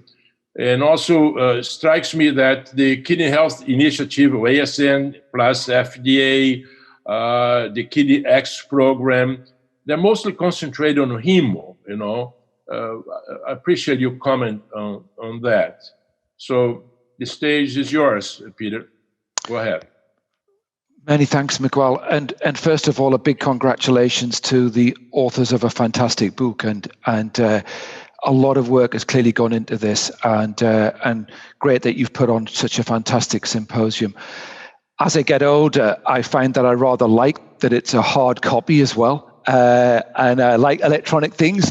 But as we've seen, sometimes it's good to have a bit of paper, and it's great to actually be able to read. So many congratulations for that. Miguel, I think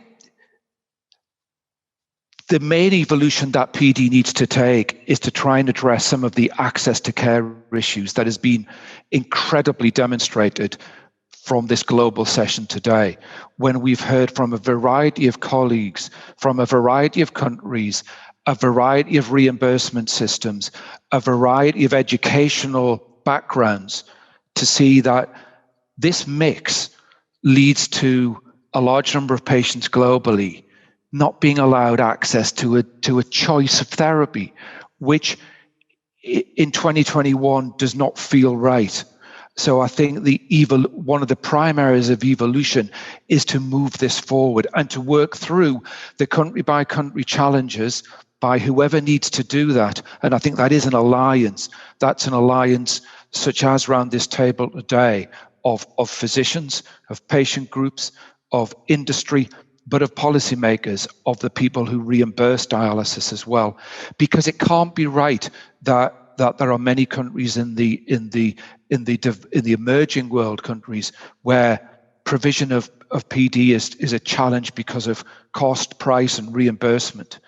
It can't be right that a country like the Netherlands has declined so far in peritoneal dialysis, as ably shown by Alfonso Abraham in the ISPD meeting last week.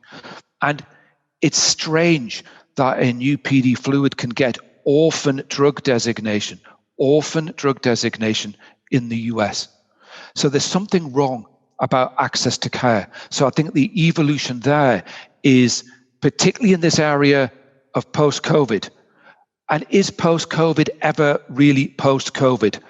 Is it really the COVID era where we're going to be challenged with patients with end-stage kidney disease maintaining a risk of COVID-19 infection with poor vaccine responses?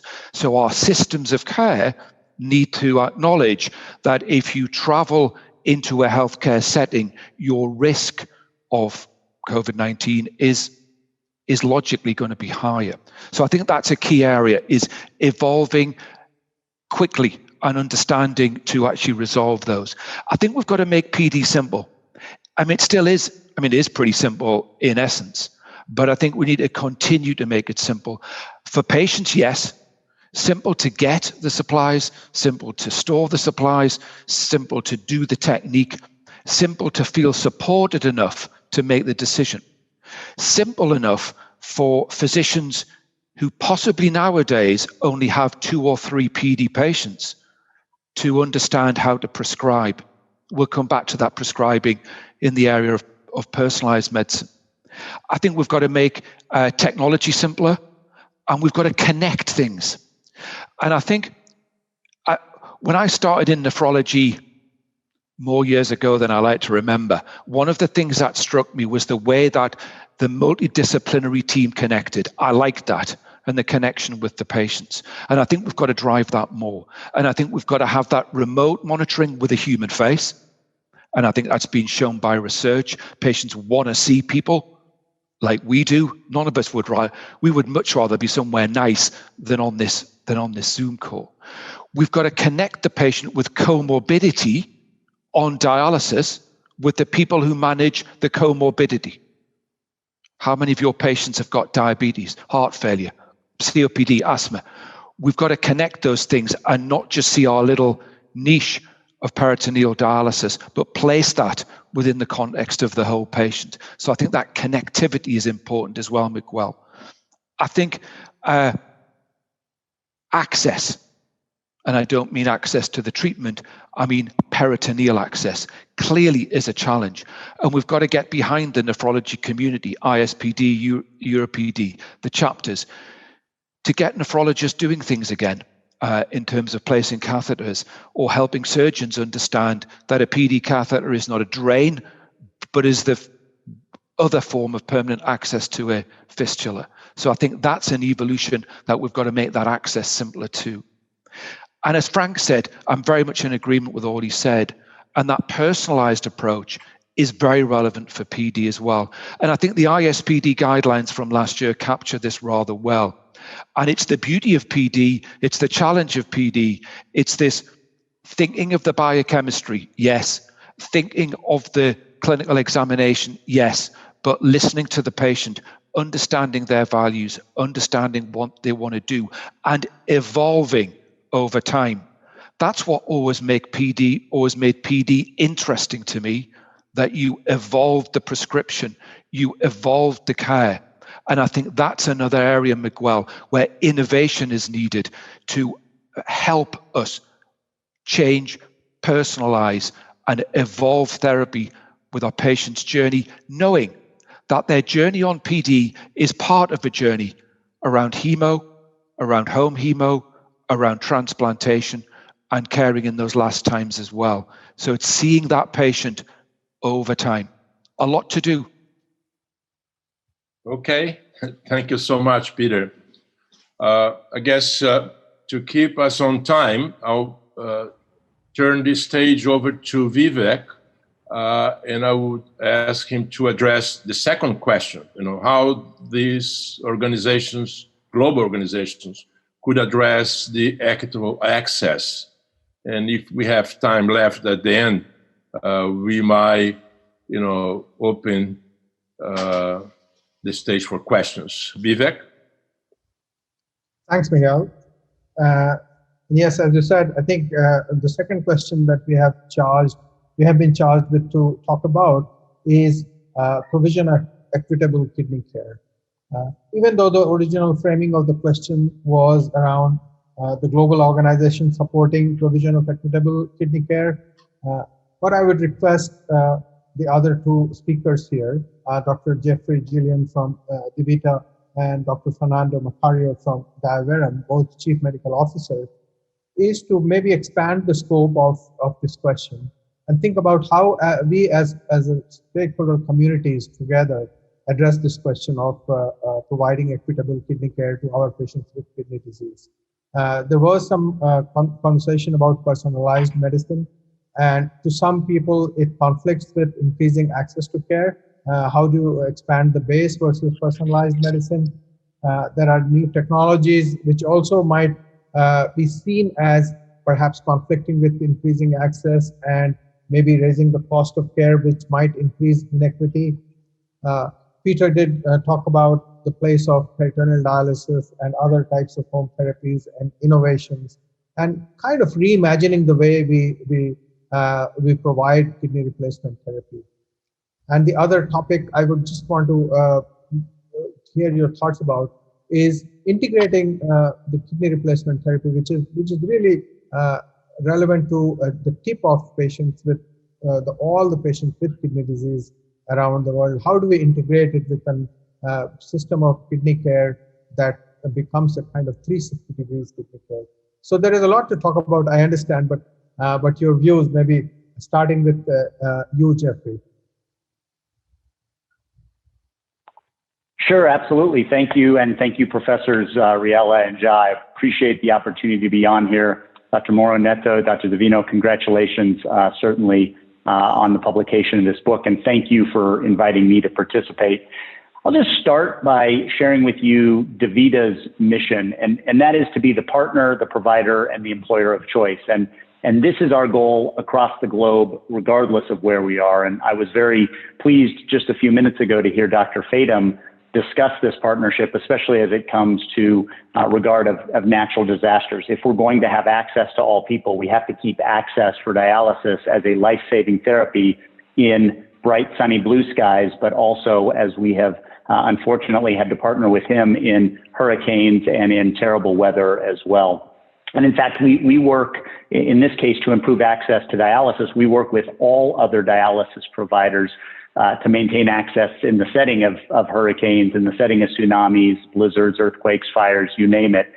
In fact, Dr. Maddox and I have worked together on this with some of our colleagues in areas very, very recently. So I think that sets the stage for access in general. And of course, we are at DaVita a much smaller player than my colleagues on this call. We're in 2 countries in South America, we're in 4 countries in Europe, and 4 countries in Asia. So I don't pretend to have all of the knowledge, certainly, that they have. But equitable access is a main component of our decision for whether or not we choose to enter into a country to provide dialysis. And that really comes down to a few items. And most importantly, what we evaluate is, can we go in? Can we help improve access? Can we help be a part of the solution for improving the standard of care in a given country? And when I think about this, and I might be oversimplifying it a little bit, but this idea of equitable access comes down to 4 or 5 main driving components. One is efficiency of delivering service. If we can all work together to improve efficiency, then we can drive down costs. And if we can drive down costs, then we know, especially in areas of this world that are more cost sensitive, that we can increase access. The second thing we have to do is we have to be able to work with trained physicians, nephrologists, and really trained nurses. I think that's maybe an under-recognized part of all of this, because when you think about it, I don't know how it is in every country, but certainly in the US and countries I have visited, the nurse tends to be really the linchpin of the day-to-day care. Obviously, we as the nephrologists are making the decisions on that clinical care, but those nurses are implementing those decisions. The third thing we have to be able to do is work with local governments, work with national governments to improve the infrastructure for dialysis care.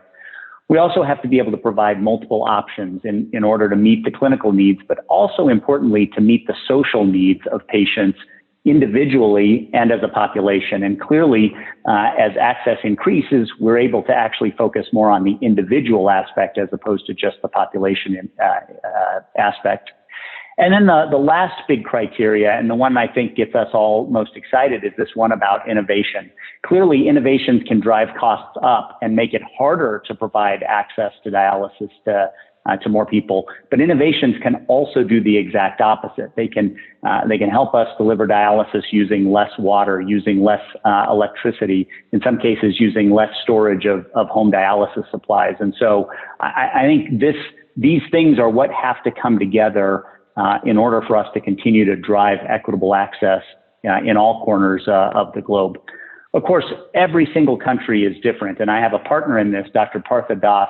Dr. Das runs and oversees dialysis in many of our countries around the globe. He's located in London, and he frequently reminds me and my very US-centric view of the world that there is no such thing as DaVita International. There is DaVita Brazil, there is DaVita Colombia, there is DaVita Singapore, and DaVita in the Kingdom of Saudi Arabia. And all of those areas are unique. And that's what obviously we've been discussing this morning, that the healthcare systems, the causes of CKD, the causes of ESKD are different depending on where we are in the globe. And equitable access has to take that into consideration. But regardless of these differences, I think we have a very singular set of priorities. We are always working to close that gap in access, to improve patient safety, to enhance clinical outcomes, because ultimately we've got to do all 3 of those things if we are truly going to help each other, human to human, to overcome this obviously terrible illness. So I'll just give a couple of quick examples, and I know we're running short on time, so then I'll wrap it up. I think Malaysia is a wonderful example of this, and they are sort of on their journey to improving access. And they've got a full range of nephrology services at really, I think, what is considered, relatively speaking, an affordable cost. And they're, of course, working towards the goal of universal health care, though there is still some disparity. And I think if I get the numbers right, about half of the patients that are on hemodialysis in that country are covered by private health insurance. Contrast that with the overwhelming majority of patients that are on PD that are on government insurance. And so clearly, as we just heard, PD being a wonderful option, but the goal for access is to provide whichever modality a patient needs wherever they are in that journey of dialysis, of end-stage kidney disease. And so in a place like Malaysia, our focus has really been on the fundamentals of renal replacement therapy, improving KT over V, enhancing anemia care, evaluating mineral bone disease, really getting those pillars of great care to be solidified. Now, contrast that delivery in Malaysia with the delivery we have with our partners in the Kingdom of Saudi Arabia. And we just heard a couple hours ago from two of our colleagues there. And I appreciate Dr. Faisal Shaheen's explanation of a lot of this. But I will tell you that there, a lot of what I am focused on and a lot of what our team is focused on is improving the nursing workforce and really ensuring that we are bringing in highly qualified nurses to help care for those patients. All patients are very, very vulnerable. And as I mentioned earlier, if we're going to have great access to care, we've got to have great nurses. And so in this realm, we spent a lot of time really team building around that and team building around the idea of patient safety. So all of that is important everywhere, but more so in certain countries than in others. So let me end by just sharing, I think, one of my favorite philosophies, and I think it does really impact improving access to care across the globe. And it's a theme that nephrology is a team sport. It's not an individual sport. It's actually what drew me to nephrology from the very, very beginning. No single nephrologist, no single chief medical officer, no single nurse individually can succeed, but rather we succeed when we work together like we are this morning. And if we're going to continue to make strides really on improving access to care for all dialysis patients, then I look forward to continuing to work together, working with our public health official colleagues in each country, and quite frankly, working with my colleagues at Fresenius and Diaverum and Baxter so that we can continue to focus on access, equitable access for all. So I'll stop there, but thank you for inviting me. Thanks, Jeffrey. There's a lot to unpack there and a range of issues that need to be covered. And unfortunately, we don't have a lot of time. So in the interest of time, I'll just keep moving and maybe ask Fernando to make his remarks on this. Okay. There is a question in the chat box which really talks about us as a communities to work together with government organizations, societies, industry to come together to not only address the challenge of end-stage kidney failure patients, but also to see how we can reduce non-communicable diseases and reduce the challenge of kidney failure. And Jeffrey talked about Malaysia. And in Malaysia, I think the government does want even the ESRD treatment providers to work with the government in some prevention programs as well. So just inviting you to share your thoughts on that specific topic as well.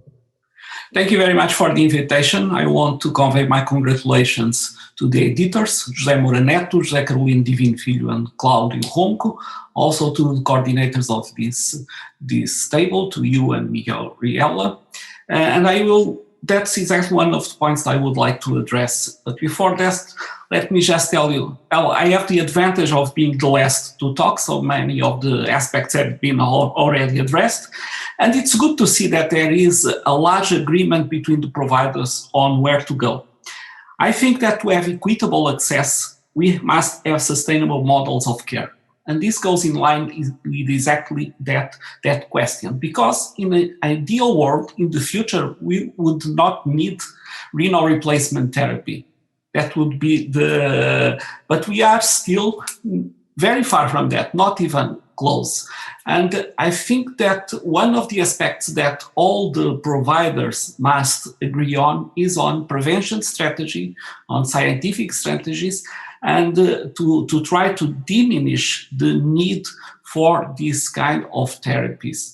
And Claudio Ronco already alluded to some of the aspects to better understand the genetic footprint of kidney diseases, how these differences are relevant to the progression of disease, to try to delay the need for dialysis, use new biomarkers to better diagnose and to predict the evolution. So all aspects that I think we all must join effort for that. But I think even before that, the first point is the care. It is extremely important to care of people. And I think we all agree on that. We must go in a strategy to promote health more than to treat diseases, to rehabilitate. And also, for that, we must bring the patients to share the decisions that we do. We really believe in an holistic, personalized, humanistic approach, like Claudio Ronco alluded today, on promoting public health education on kidney disease and also diseases that lead to chronic kidney disease like diabetes and hypertension. For such goals that you talked about, we must work also on that kind of diseases before the kidney disease. And we must involve the patients, the families, the caregivers on the decision-making process and promote literacy in a proactive way. We must optimize the use of available resources in models of integrated care for CKD with multidisciplinary coordinated teams, improving standardization of care to improve efficacy, and also permitting the nephrologists or renal teams to take full care of the comorbidities. This is in a perspective of value for CKD. I think providers need to have the possibility to provide care through all stages of CKD, offering all available renal replacement modalities to inform the patients. We need to promote transplantation. It's the best way to treat our patients. To preemptive and living kidney donation transplantation, we must join efforts on this. In the perspective of value, we must also agree in a very transparent way how to measure outcomes and costs. This will be beneficial for patients, stakeholders, and organizations. So I think it's really important to join efforts in models of value in multiple organizations, standardizing measure, share responsibility to bring care with minimum acceptable standards to all regions, optimize communication with national health systems and governments to promote win-win-win situations for patients, health systems, and governments, sustainable models.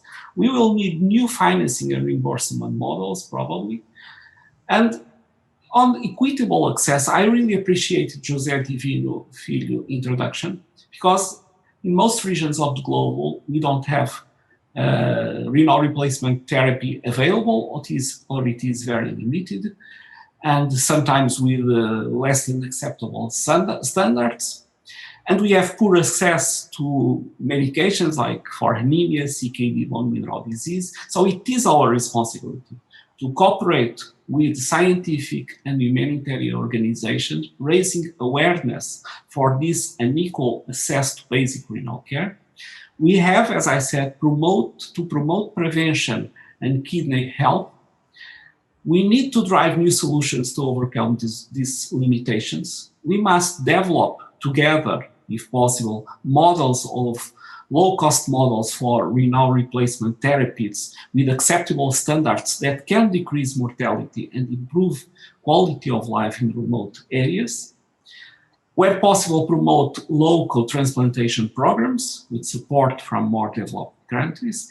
I think digital solutions have a place here because they can support local facilities and local staff and connect the renal professionals in remote areas, bringing nephrology expertise where we cannot dream of having now specialized care, and not in the near future.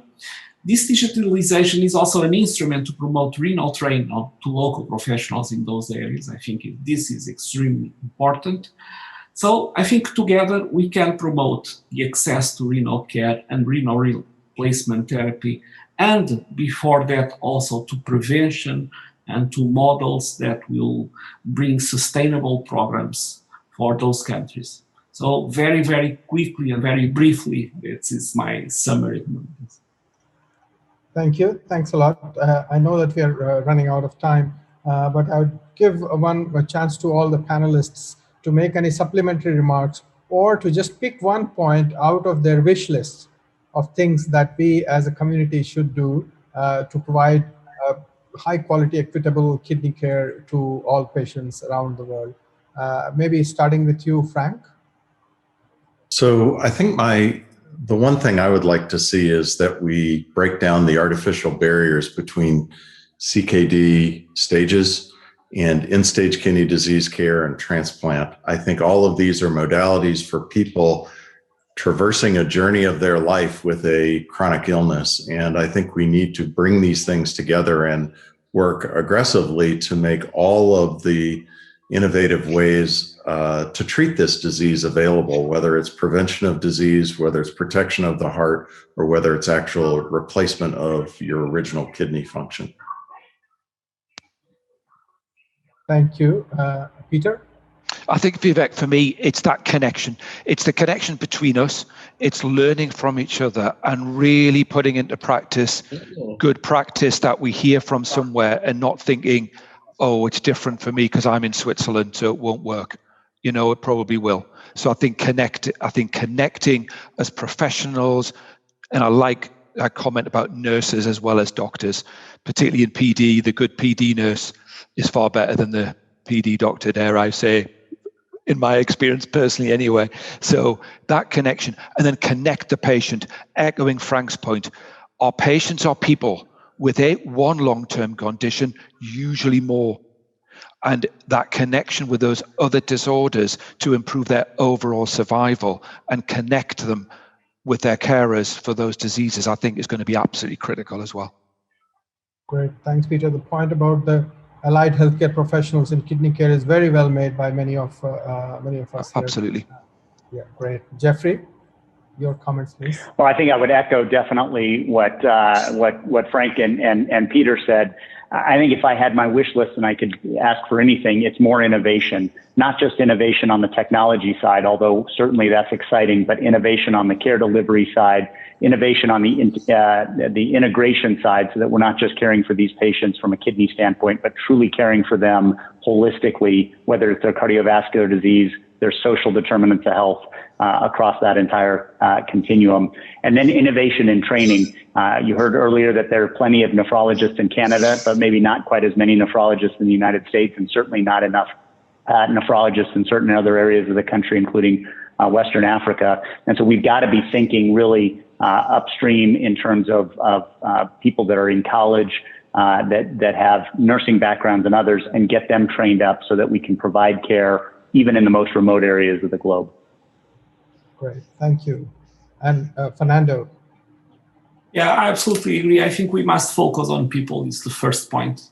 I think we must focus on models of care that are sustainable. I think also it is extremely important to have cooperation between the different providers to build those sustainable models of care. And I completely agree, it's what we are doing for quite a while, that integrated care models, what we call patient care coordinations, are the way to go on treating these patients, and including all modalities of treatment for CKD5, also going upstream in CKD treatment, even to the diseases that leads to CKD, like diabetes and hypertension. So I think it is really the way to go, and I think we are in a very good agreement to start working on this.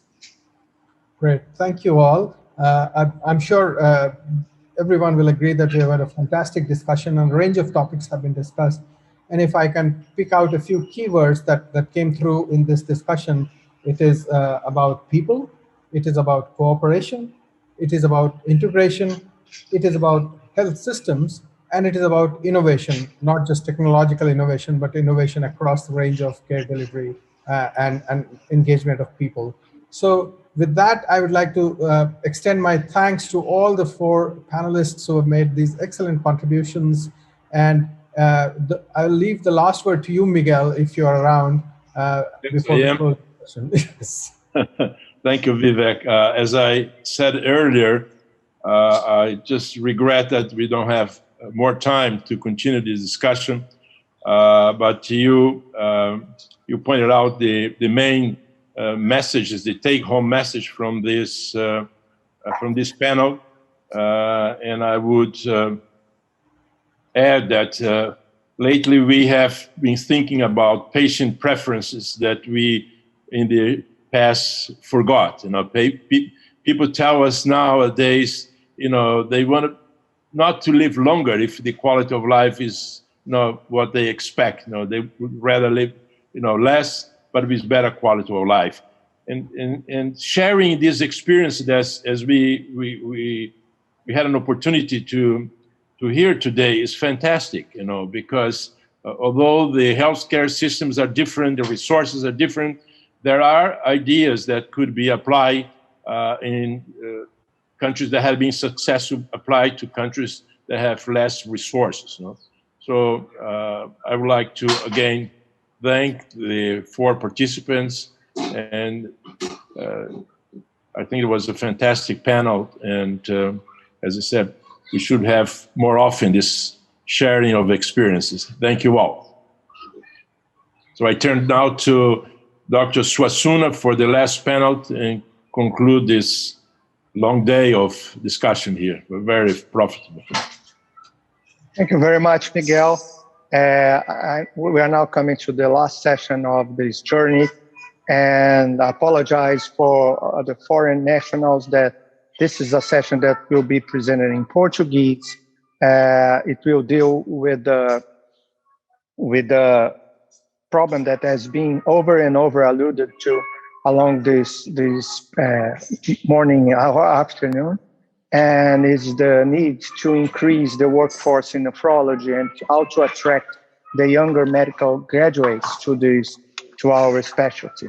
So it's my pleasure to invite to this last session Dr. José Luis Gomes do Amaral. He is the current president of the Medical Association of São Paulo, but he has been the president of the Brazilian Association of Medicine and also the World Association of Medicine. So he's in a very good position to talk about what determines the choice of a medical specialty when you graduate. Please, José Luis, the stage is yours. Thank you very much, Suassuna. É realmente um imenso prazer estar aqui com vocês e ter o privilégio de acompanhar esta fantástica reunião. A mim coube fazer algumas breves considerações sobre os determinantes da escolha de uma profissão, os determinantes da escolha de uma especialidade médica. No caso, a nefrologia, mas basicamente tudo aquilo que discutirmos aqui se aplica a todas as especialidades médicas. O que motiva um estudante de medicina a optar por uma determinada especialidade? Bom, se nós vamos analisar o comportamento humano, nós podemos traduzir motivação como um conjunto de anseios, de sonhos, de expectativas que geram uma ação específica frente a um estímulo apropriado. A ação específica é a decisão pela especialidade. E o estímulo apropriado é a necessidade de optarmos pela formação nesta ou naquela área. Portanto, é um estímulo que é presente desde o momento em que o indivíduo opta por fazer um curso médico, mas ele se torna presente e premente quando o curso médico se conclui. Muito bom. Então, o que se encontra subjacente às motivações, né? 2 psicólogos americanos do século passado, eles construíram 2 teorias motivacionais muito interessantes que eu penso que cabem aqui ser muito bem lembradas. Um deles era o Maslow. O Maslow é da primeira metade do século passado, o Hertzberg escreveu na segunda metade do século passado. O trabalho do Maslow é a teoria da hierarquia das necessidades. E o Hertzberg escreveu Motivation to Work. Bom, para o Maslow, a base da pirâmide motivacional se encontra nas necessidades fisiológicas. Você escolhe o que vai fazer, a sua atividade, em função da possibilidade disso lhe prover alimentação, de oferecer possibilidade de repouso, abrigo. Então, basicamente, aqui nós temos a base da motivação. Depois disso, nós temos a segurança. Então, será que há estabilidade neste provimento de necessidades fisiológicas? Será que nós vamos ter saúde? Será que nós vamos encontrar trabalho regularmente? Será que nós vamos poder constituir família? Será que nós vamos poder manter a propriedade? Acima das necessidades fisiológicas e da segurança, nós temos o provimento das necessidades sociais. Nós vamos, com isso, poder ter uma interação social, viver em grupo, nós vamos estar seguros da solidão, nós vamos viver num ambiente mais amigável ou num ambiente mais hostil. Basicamente, isso vai ser uma motivação muito relevante. Depois, a estima. Né? Seremos reconhecidos, poderemos ter independência, poderemos ter autoconfiança com essa escolha. Então, essa é a pirâmide motivacional de Maslow. Nós podemos nos rever, nós somos todos especialistas, nós podemos nos rever em todos esses passos da pirâmide a partir do momento que nós optamos pelas nossas especialidades. O Herzberg, ele tem uma avaliação um pouquinho diferente, mas também é muito interessante a maneira como ele vê este fenômeno que é a motivação. Ele entende a motivação como algo que depende de dois ambientes. Um ambiente interno, ou a motivação intrínseca, e o ambiente externo, ou eles chamam isso também de ambiente higiênico. O ambiente interno, né, os fatores intrínsecos ali envolvidos são o próprio trabalho, no caso a nefrologia, mas pode ser qualquer outra especialidade, a possibilidade de crescimento profissional nesse trabalho, a possibilidade de ter reconhecimento por esse trabalho, a responsabilidade que esse trabalho envolve e, por fim, a autorrealização, também já mencionada pelo Maslow anteriormente. E do ponto de vista externo, nós temos a possibilidade de, nessa escolha, nós conseguirmos ampliar as nossas relações interpessoais, mantê-las. Depende das formas como o trabalho ou a atividade empresarial desenvolve esse campo, que status isso me dá, o reconhecimento pela sociedade, se eu tenho estabilidade ou segurança nesse trabalho e quanto eu vou ser remunerado, vou ser valorizado. É muito interessante uma análise crítica dos fatores internos ou intrínsecos e dos extrínsecos. Os fatores intrínsecos, eles nos dão satisfação, se presentes. Se não estiverem presentes, nós não estaremos satisfeitos.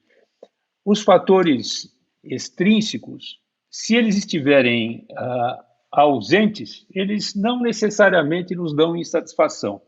Eles vão nos trazer problemas, se eles estiverem presentes ou não, eles vão nos trazer problemas se eles forem absolutamente insatisfatórios. Mas aí não é a satisfação. Muito bom. Então, feitas essas considerações teóricas sobre motivação, né, eu gostaria de falar um pouquinho sobre a nossa vida, a nossa história de decisão pela especialidade. Nós decidimos quando por uma especialidade. Nós podemos decidir a especialidade antes de fazer o curso médico, isto é, antes do ingresso na escola de medicina, ou podemos decidir isto durante a vida acadêmica. Há um trabalho bastante interessante com estudantes de medicina do Corse, aqui da Santa Casa, que nos mostra que metade dos alunos, antes de começar o curso médico, já tinham pensado na sua especialidade. Muito bom. A outra metade vai pensar na especialidade ao longo do curso. Qual é a imagem prévia à vida acadêmica que um estudante traz para a faculdade? Ele tem imagens condicionadas por fatores culturais e por fatores familiares.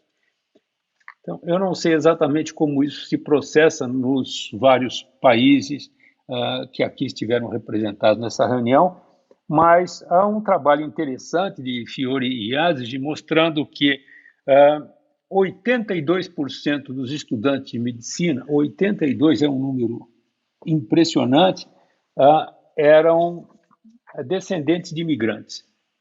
E ser descendente de imigrante significa viver numa cultura, num ambiente onde existe um desejo latente de ascensão social e, sobretudo, de integração social. E a medicina representa a possibilidade, não digo de ascensão social, mas certamente de integração social. Portanto, aqui é um fator bastante importante ser considerado. O Corsi também levanta o modelo familiar. Nós vamos falar bastante em modelo, mas o modelo familiar é muito relevante em nosso meio, pelo menos. 30% dos estudantes de medicina analisados por ele tinham um pai médico. Quase 14% tinham mãe médica. E quase 40% deles tinham algum outro parente médico. Portanto, o modelo do médico é algo que vem lá no período prévio ao ingresso no curso de medicina. É algo que orientou a motivação para fazer a medicina e certamente vai orientar a escolha da especialidade. Bom, entre outros fatores também mencionados pelo Corsi e constantes nas teorias comportamentais do Maslow e do Herzberg, nós temos qual é a percepção que um candidato tem da vida do especialista.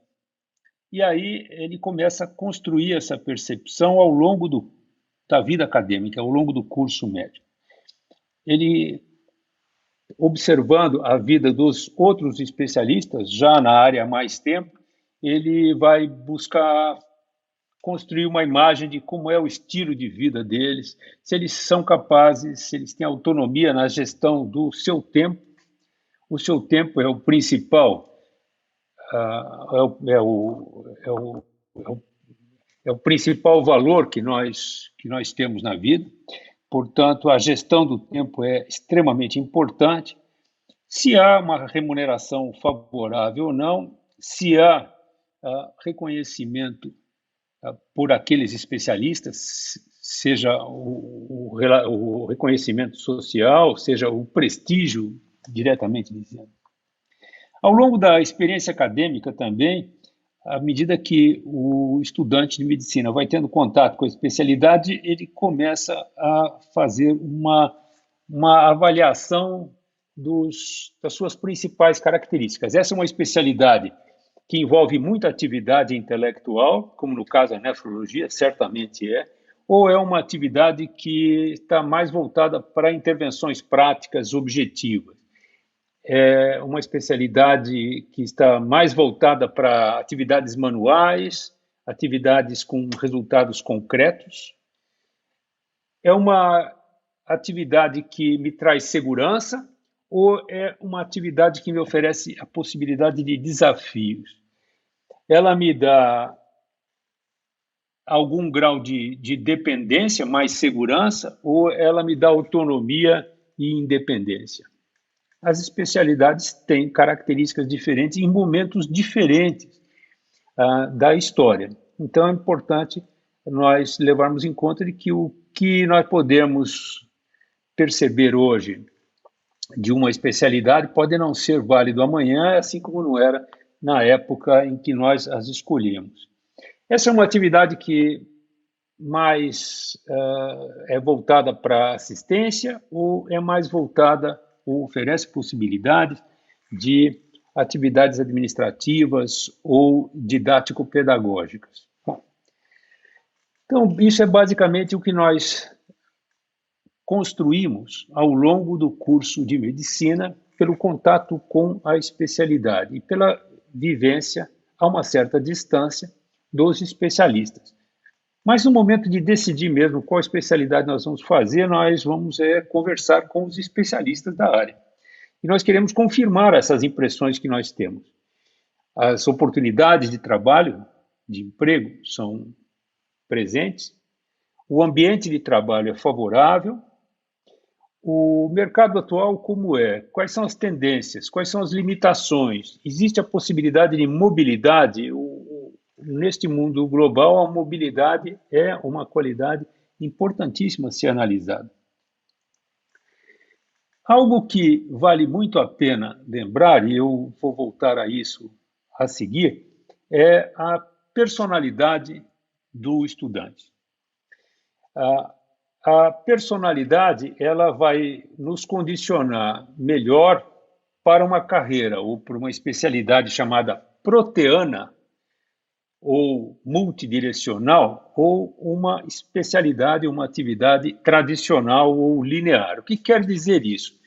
Chamar uma carreira ou uma especialidade de proteana significa lembrar a mitologia grega, o Proteus. Proteus era um deus grego que tinha o poder de mudar de forma de acordo com a sua vontade. Uma pessoa que tem uma personalidade proteana, e eu estou falando aqui no bom sentido da palavra, muda com facilidade de posição, ela muda com facilidade de opinião, ela muda com facilidade de hábitos. E dependendo da evolução, das perspectivas, das tendências dessa ou daquela especialidade, você, com uma personalidade proteana, melhor se adapta a ela. Muito bom. É importantíssimo nós entendermos isso porque as carreiras são mutáveis, as especialidades são muito dinâmicas. As fronteiras entre as especialidades, elas tendem também a se mover ou a se dissolverem. As fronteiras entre as profissões também, num futuro muito próximo e muito provavelmente depois dessa pandemia, nós vamos assistir um movimento bastante grande também nessa direção, é o evanescimento das fronteiras entre as profissões. Portanto, uma personalidade proteana pode se adaptar melhor às especialidades com maior tendência a mudanças, não é?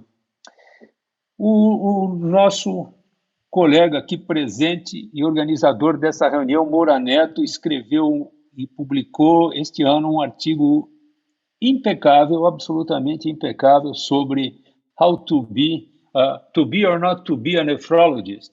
E este artigo eu já fiz circular entre vários colegas de várias especialidades e todos eles ficaram entusiasmadíssimos com as perspectivas que ali estão levantadas e como isso pode ser aplicado às suas especialidades.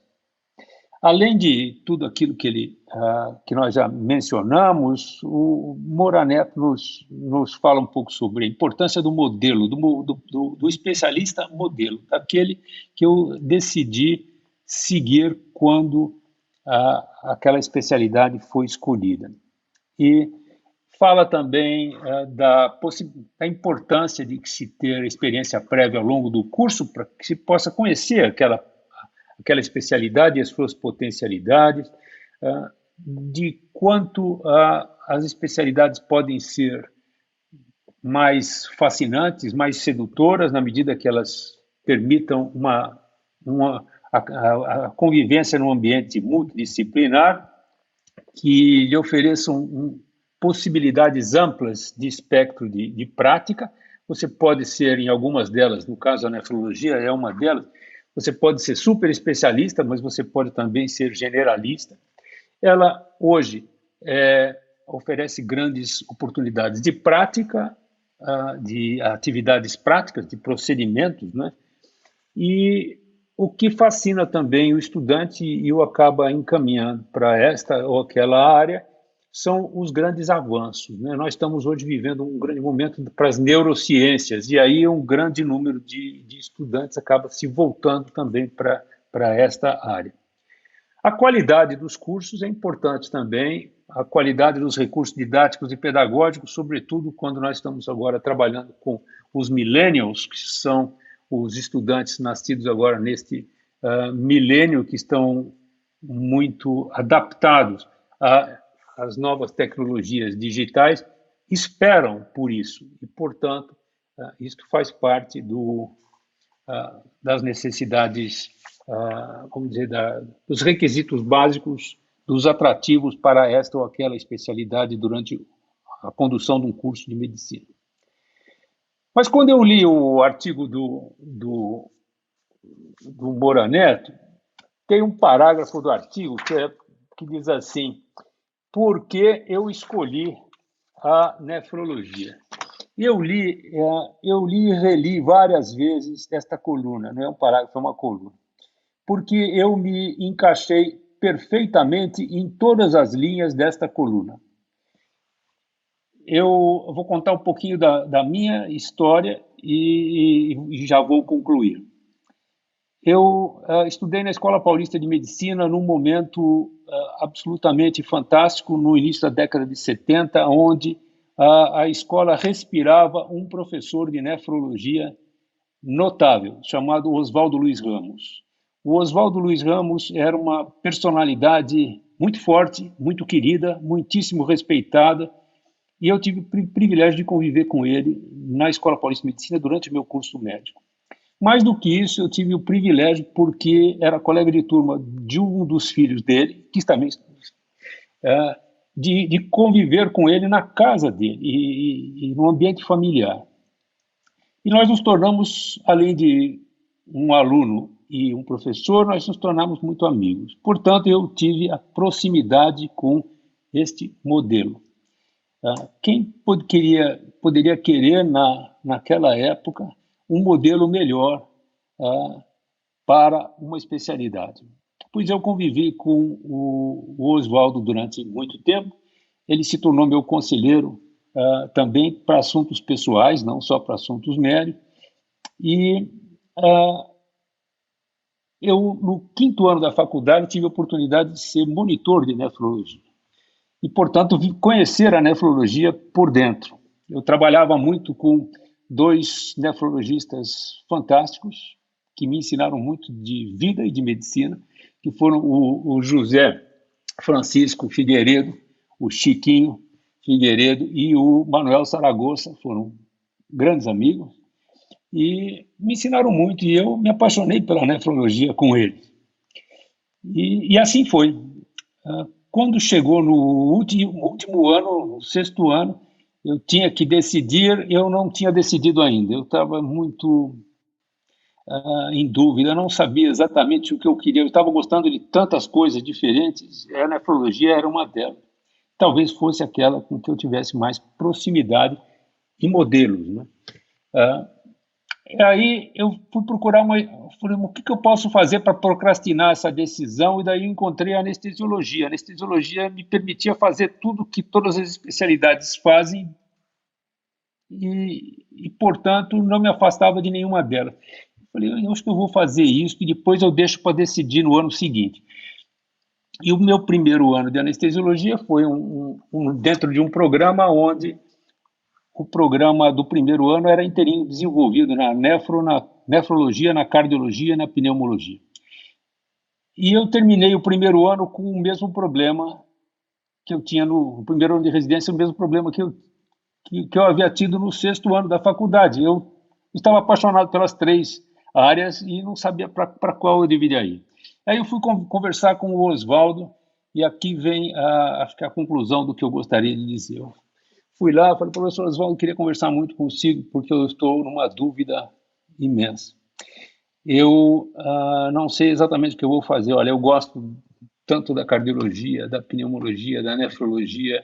O ambiente de trabalho nessas 3 áreas é excelente. As oportunidades que aqui a faculdade me oferece são muito boas. E eu estou aqui na anestesiologia, eu não sei exatamente o que fazer, o que o senhor sugere. E ele me disse assim, Zé, aqui se você quiser vir para a nefrologia, com muito prazer, nós somos amigos há muito tempo, vai ser um prazer tê-lo aqui. Ele me recebeu, portanto, muito bem. E me disse, aqui você vai fazer o seguinte, você vai fazer a sua residência da melhor maneira possível, você vai fazer uma pós-graduação, você vai fazer um pós-doutorado no exterior, e daí quando você voltar, bom, você vai ver o que você vai fazer aqui, mas o seu caminho está completamente pavimentado, é isto. o que você tem lá na anestesia? Eu falei, eu não tenho absolutamente nada, não tem nenhum caminho pavimentado para mim. E acho que o caminho eu vou ter que construir a partir do zero. Ele falou, pois é, então decida. Mas o pessoal lá vai deixar você fazer o que você quiser? Eu falei, vai. Isso eu tenho certeza. E aí eu percebi que a minha personalidade é uma personalidade proteana. Eu queria estar disponível para mudanças, eu estava mais disponível para desafios e para construir um caminho novo. Basicamente foi isso que determinou a minha escolha. E eu poderia muito bem estar aqui junto desta notável grade de nefrologistas como vocês. E hoje de manhã, antes de ligar o computador e assistir a este painel, eu liguei para o Fernando Almeida, que é um professor de nefrologia da Faculdade de Medicina de Sorocaba, que é um colega de turma, muitíssimo amigo mesmo. E o Fernando Almeida fez a faculdade comigo na Escola Paulista de Medicina, fez a residência em nefrologia, nós fizemos o primeiro ano de residência juntos, ele teve exatamente todas as oportunidades, os modelos, as impressões que eu tive. Mas ele optou pela nefrologia. Então, eu resolvi perguntar para o Fernando hoje de manhã. Fernando, eu li um artigo interessantíssimo daqui do Moura-Neto, em que ele, numa coluna, ele diz por que eu escolhi a nefrologia e outro por que eu não escolhi a nefrologia. Então, eu já entendi por que eu não escolhi, eu queria saber de você por que você escolheu. E o Fernando também estava apaixonado por várias especialidades, mas a ideia dele inicial era pneumologia. E aí ele encontrou com o nosso querido, saudoso Oswaldo Ramos. O encontro dele não foi na sala do Oswaldo, foi no elevador. E o Oswaldo virou para ele e disse, bom, Fernando, o que você vai fazer? O Fernando disse, ao final do primeiro ano de residência, que era o momento que nós escolhíamos, naquela época, não? E o Fernando disse, bom, eu não sei da pneumologia. E o Oswaldo, com a firmeza que ele sempre teve, né, disse, não, senhor, o senhor vai fazer nefrologia, tá bem? E aí ele saiu do elevador, ele entrou no elevador com uma especialidade e saiu com a outra, e o que mudou, o que fez mudar de especialidade foi uma posição clara do Oswaldo Ramos e uma outra personalidade, que a personalidade do Fernando é diferente da minha, ainda que sejamos extremamente amigos e queridos. Eu conversei com o Fernando sobre isso, falei, Fernando, agora estou entendendo por que eu estou aqui, por que você está aí, e você não leva a mal se eu contar essa nossa conversa aqui para uma plateia de nefrologistas? E ele falou, não, fique à vontade, e pronto, e nós nos desligamos e eu liguei o computador e desde então eu estou com vocês. Muitíssimo obrigado por me deixarem compartilhar essa atmosfera seleta e trocar com vocês essas considerações. Um grande abraço a todos. Muito obrigado, Zé Luiz. Foi, como não podia deixar de ser, uma excelente apresentação e trouxe uma certa dose de carinho e de apreço que você sempre consegue trazer quando a gente tem as nossas conversas. Então, não é nada diferente do que a gente sempre esperava quando te convidou para participar. Eu tenho uma confissão a fazer, eu mais ou menos tive uma história parecida com a do Fernando. Estava no segundo ano da residência de clínica médica, querendo fazer alguma coisa que tivesse a ver com autoimunidade, e fui a um congresso brasileiro de nefrologia e fui a um congresso brasileiro de reumatologia, e continuei na dúvida. E aí o professor Jaime Langema da UERJ disse, não tem dúvida que você vai fazer nefrologia, você não gosta de medicina intensiva, você não gosta de doença infecciosa, então você vai para a nefrologia que você vai encontrar tudo isso lá. E aí eu acabei sendo nefrologista também, por um conselho assim um pouco empurrado de um mentor da nossa vida. Eu vou então abrir para discussão. Nós temos como convidados os atuais presidente e vice-presidente da Sociedade Brasileira de Nefrologia, que vão fazer comentários sobre a apresentação, O professor Maurício Yunes, também acadêmico dessa casa, ele pede desculpas, houve um conflito de horário com a atividade, esse fuso horário complicado que foi essa apresentação, acabou fazendo uma certa confusão de fuso horário, e ele pede desculpas pela ausência nesse momento, mas eu tenho certeza que a discussão ainda assim será muito rica. Por favor, eu passo a palavra para o Daniel Calazans, vice-presidente da Sociedade Brasileira de Nefrologia, e em seguida para o Oswaldo Merente. Boa tarde a todos. Gostaria inicialmente de parabenizar os idealizadores desse evento e desse livro que está realmente trazendo informações muito relevantes. Parabéns, Moura-Neto, obrigado pelo convite. Parabéns ao Carolino, Zé Divino, e ao Claudio Ronco também pela iniciativa, ao doutor Zé Suassuna, doutor Riella, acadêmicos aí pela condução brilhante que foi uma rica manhã que a gente pôs de compartilhar boas experiências. Na verdade, eu vou deixar uma mensagem objetiva, acho que já estendemos muito claro, também minha boa tarde ao Oswaldo Merege, e eu acho que a gente pôde aqui entender um pouco da heterogeneidade global, né, e o Brasil tem um pouco de tudo que a gente viu ao longo dessas apresentações. Eu acho que como a ideia que me foi proposta é trazer um pouco de insight do nefrologista, sobre a ótica do nefrologista, eu vejo muitas perspectivas na nefrologia. Na verdade, a gente tem gargalos de prevenção, a gente deveria estimular, a gente tem prevalências muito baixas, a gente vê que vem aumentando. Agora, o censo que acabou de sair tem 880 por milhão de população, ainda é bem baixo do que a gente viu agora nessas apresentações. Então, a gente deveria focar muito nessa redução da progressão, eu acho que muita coisa vem por aí. Eu acho que diálise peritoneal também, a gente tem taxas muito abaixo, apenas 7% dos pacientes do Brasil em diálise peritoneal. A gente percebe grandes oportunidades também em hemodiálise, áreas de fronteira com subdiagnóstico, e o transplante renal que a gente tem feito aí, 50% da necessidade estimada de transplante renal. E como desafios futuros, eu acho que 3 áreas devem crescer muito nos próximos anos, que é a onconefrologia, a nefrologia intervencionista e também o paliativismo. Então, como foi pedido a falar em português, eu concluo de forma objetiva e parabenizo a todos pela excelente iniciativa e deixo a conclusão aí pelas palavras do professor Oswaldo. Muito obrigado a todos. Obrigado, Daniel. Em primeiro lugar, eu queria parabenizar o Moura-Neto pelo evento excepcional. Eu nunca tinha visto um evento trazendo o mundo inteiro dessa maneira, discutindo país por país. Agradecer muito o convite por estar aqui também, parabenizar também o professor Suassuna, o professor Riella pela condução, e o nosso colega, o doutor José Luiz, pela palestra que o senhor fez agora, muito boa, gostei muito, doutor. E a nefrologia que eu falo, a gente está vivendo um momento que eu considero peculiar, mudou muito da época que eu resolvi fazer nefrologia. Eu falo que eu resolvi fazer nefrologia depois que eu passei pela fisiologia renal, que eu gostei tanto. E, cara, eu acho que eu vou fazer esse negócio. E fui andando, fui gostando cada vez mais.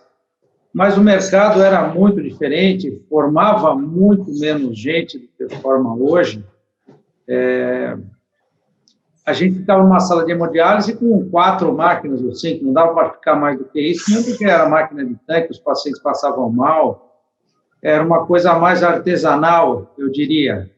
Com o advento da informática, que entrou definitivamente para a medicina, e a nefrologia em especial, você tem salas grandes, você passou a ser um negócio, inclusive, muito mais lucrativo.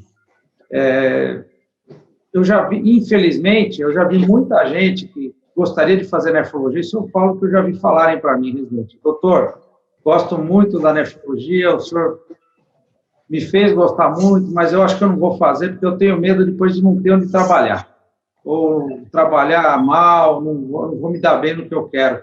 Parece que o pessoal que está formando tem uma má percepção da nefrologia como mercado de trabalho. É a impressão que eu tenho, que nós temos que tentar mudar. Por outro lado, tem uma consolidação de empresas em cima do centro de hemodiálise, nós temos uma montanha de gente formando, eu ainda falo para os alunos, essa é a última oportunidade que vocês têm de fazer medicina interna, porque quem faz nefrologia faz medicina interna, você tem que saber todas as áreas para fazer direito na nefrologia.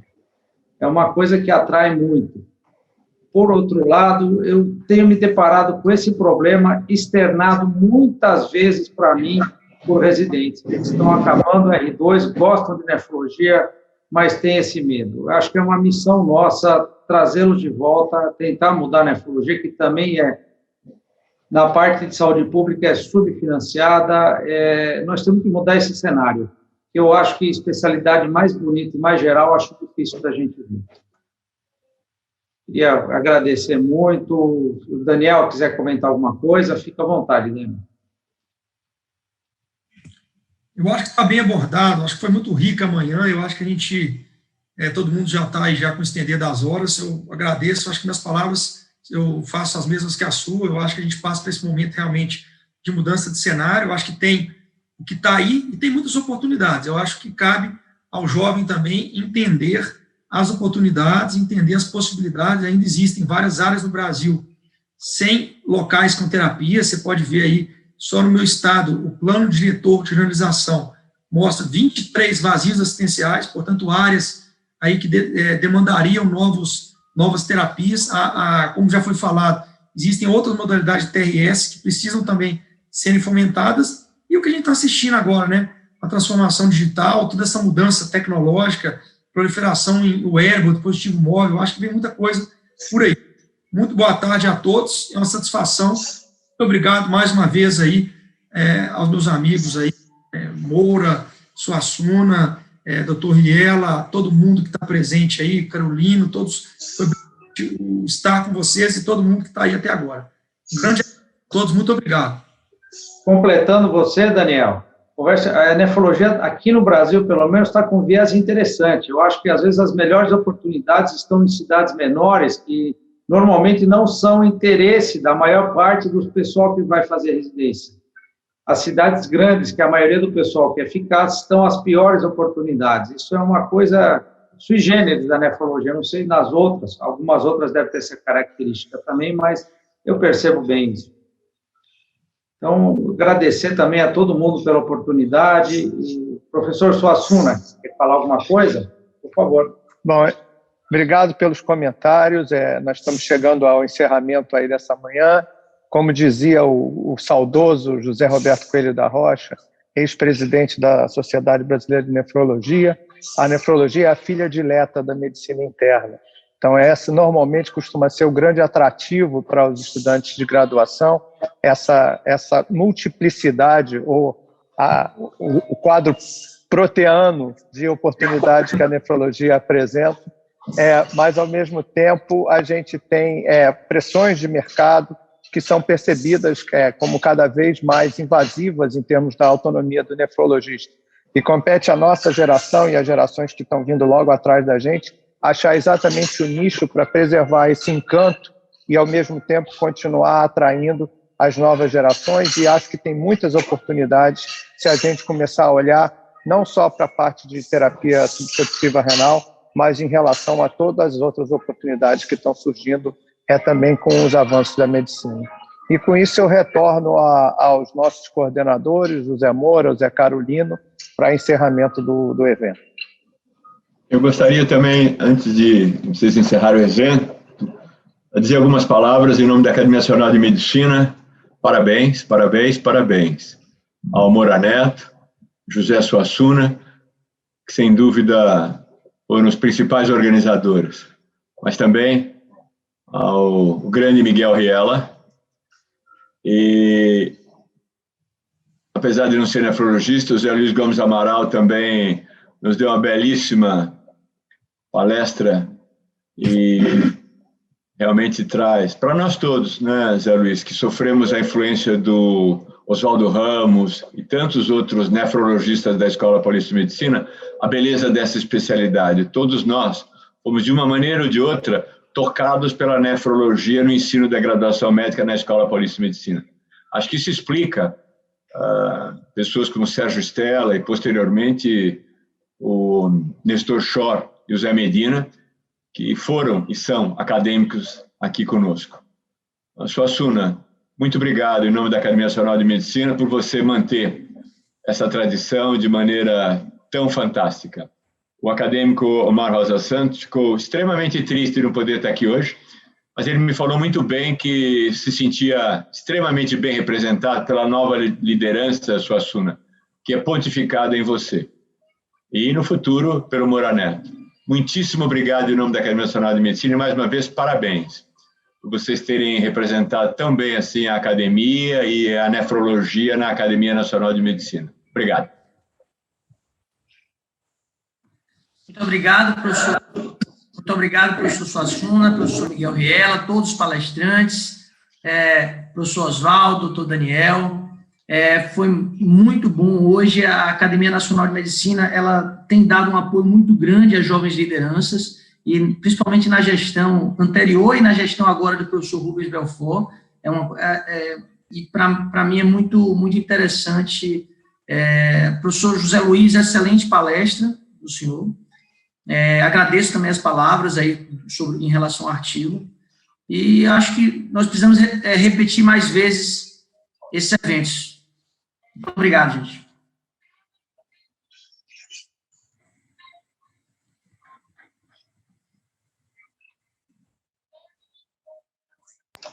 Alguém vai encerrar ou consideramos já encerrado, Moura-Neto? Por mim, consideramos encerrado. Suassuna, então, muito obrigado. Está encerrada a reunião. Felicidades, bom domingo a todos. Parabéns, parabéns.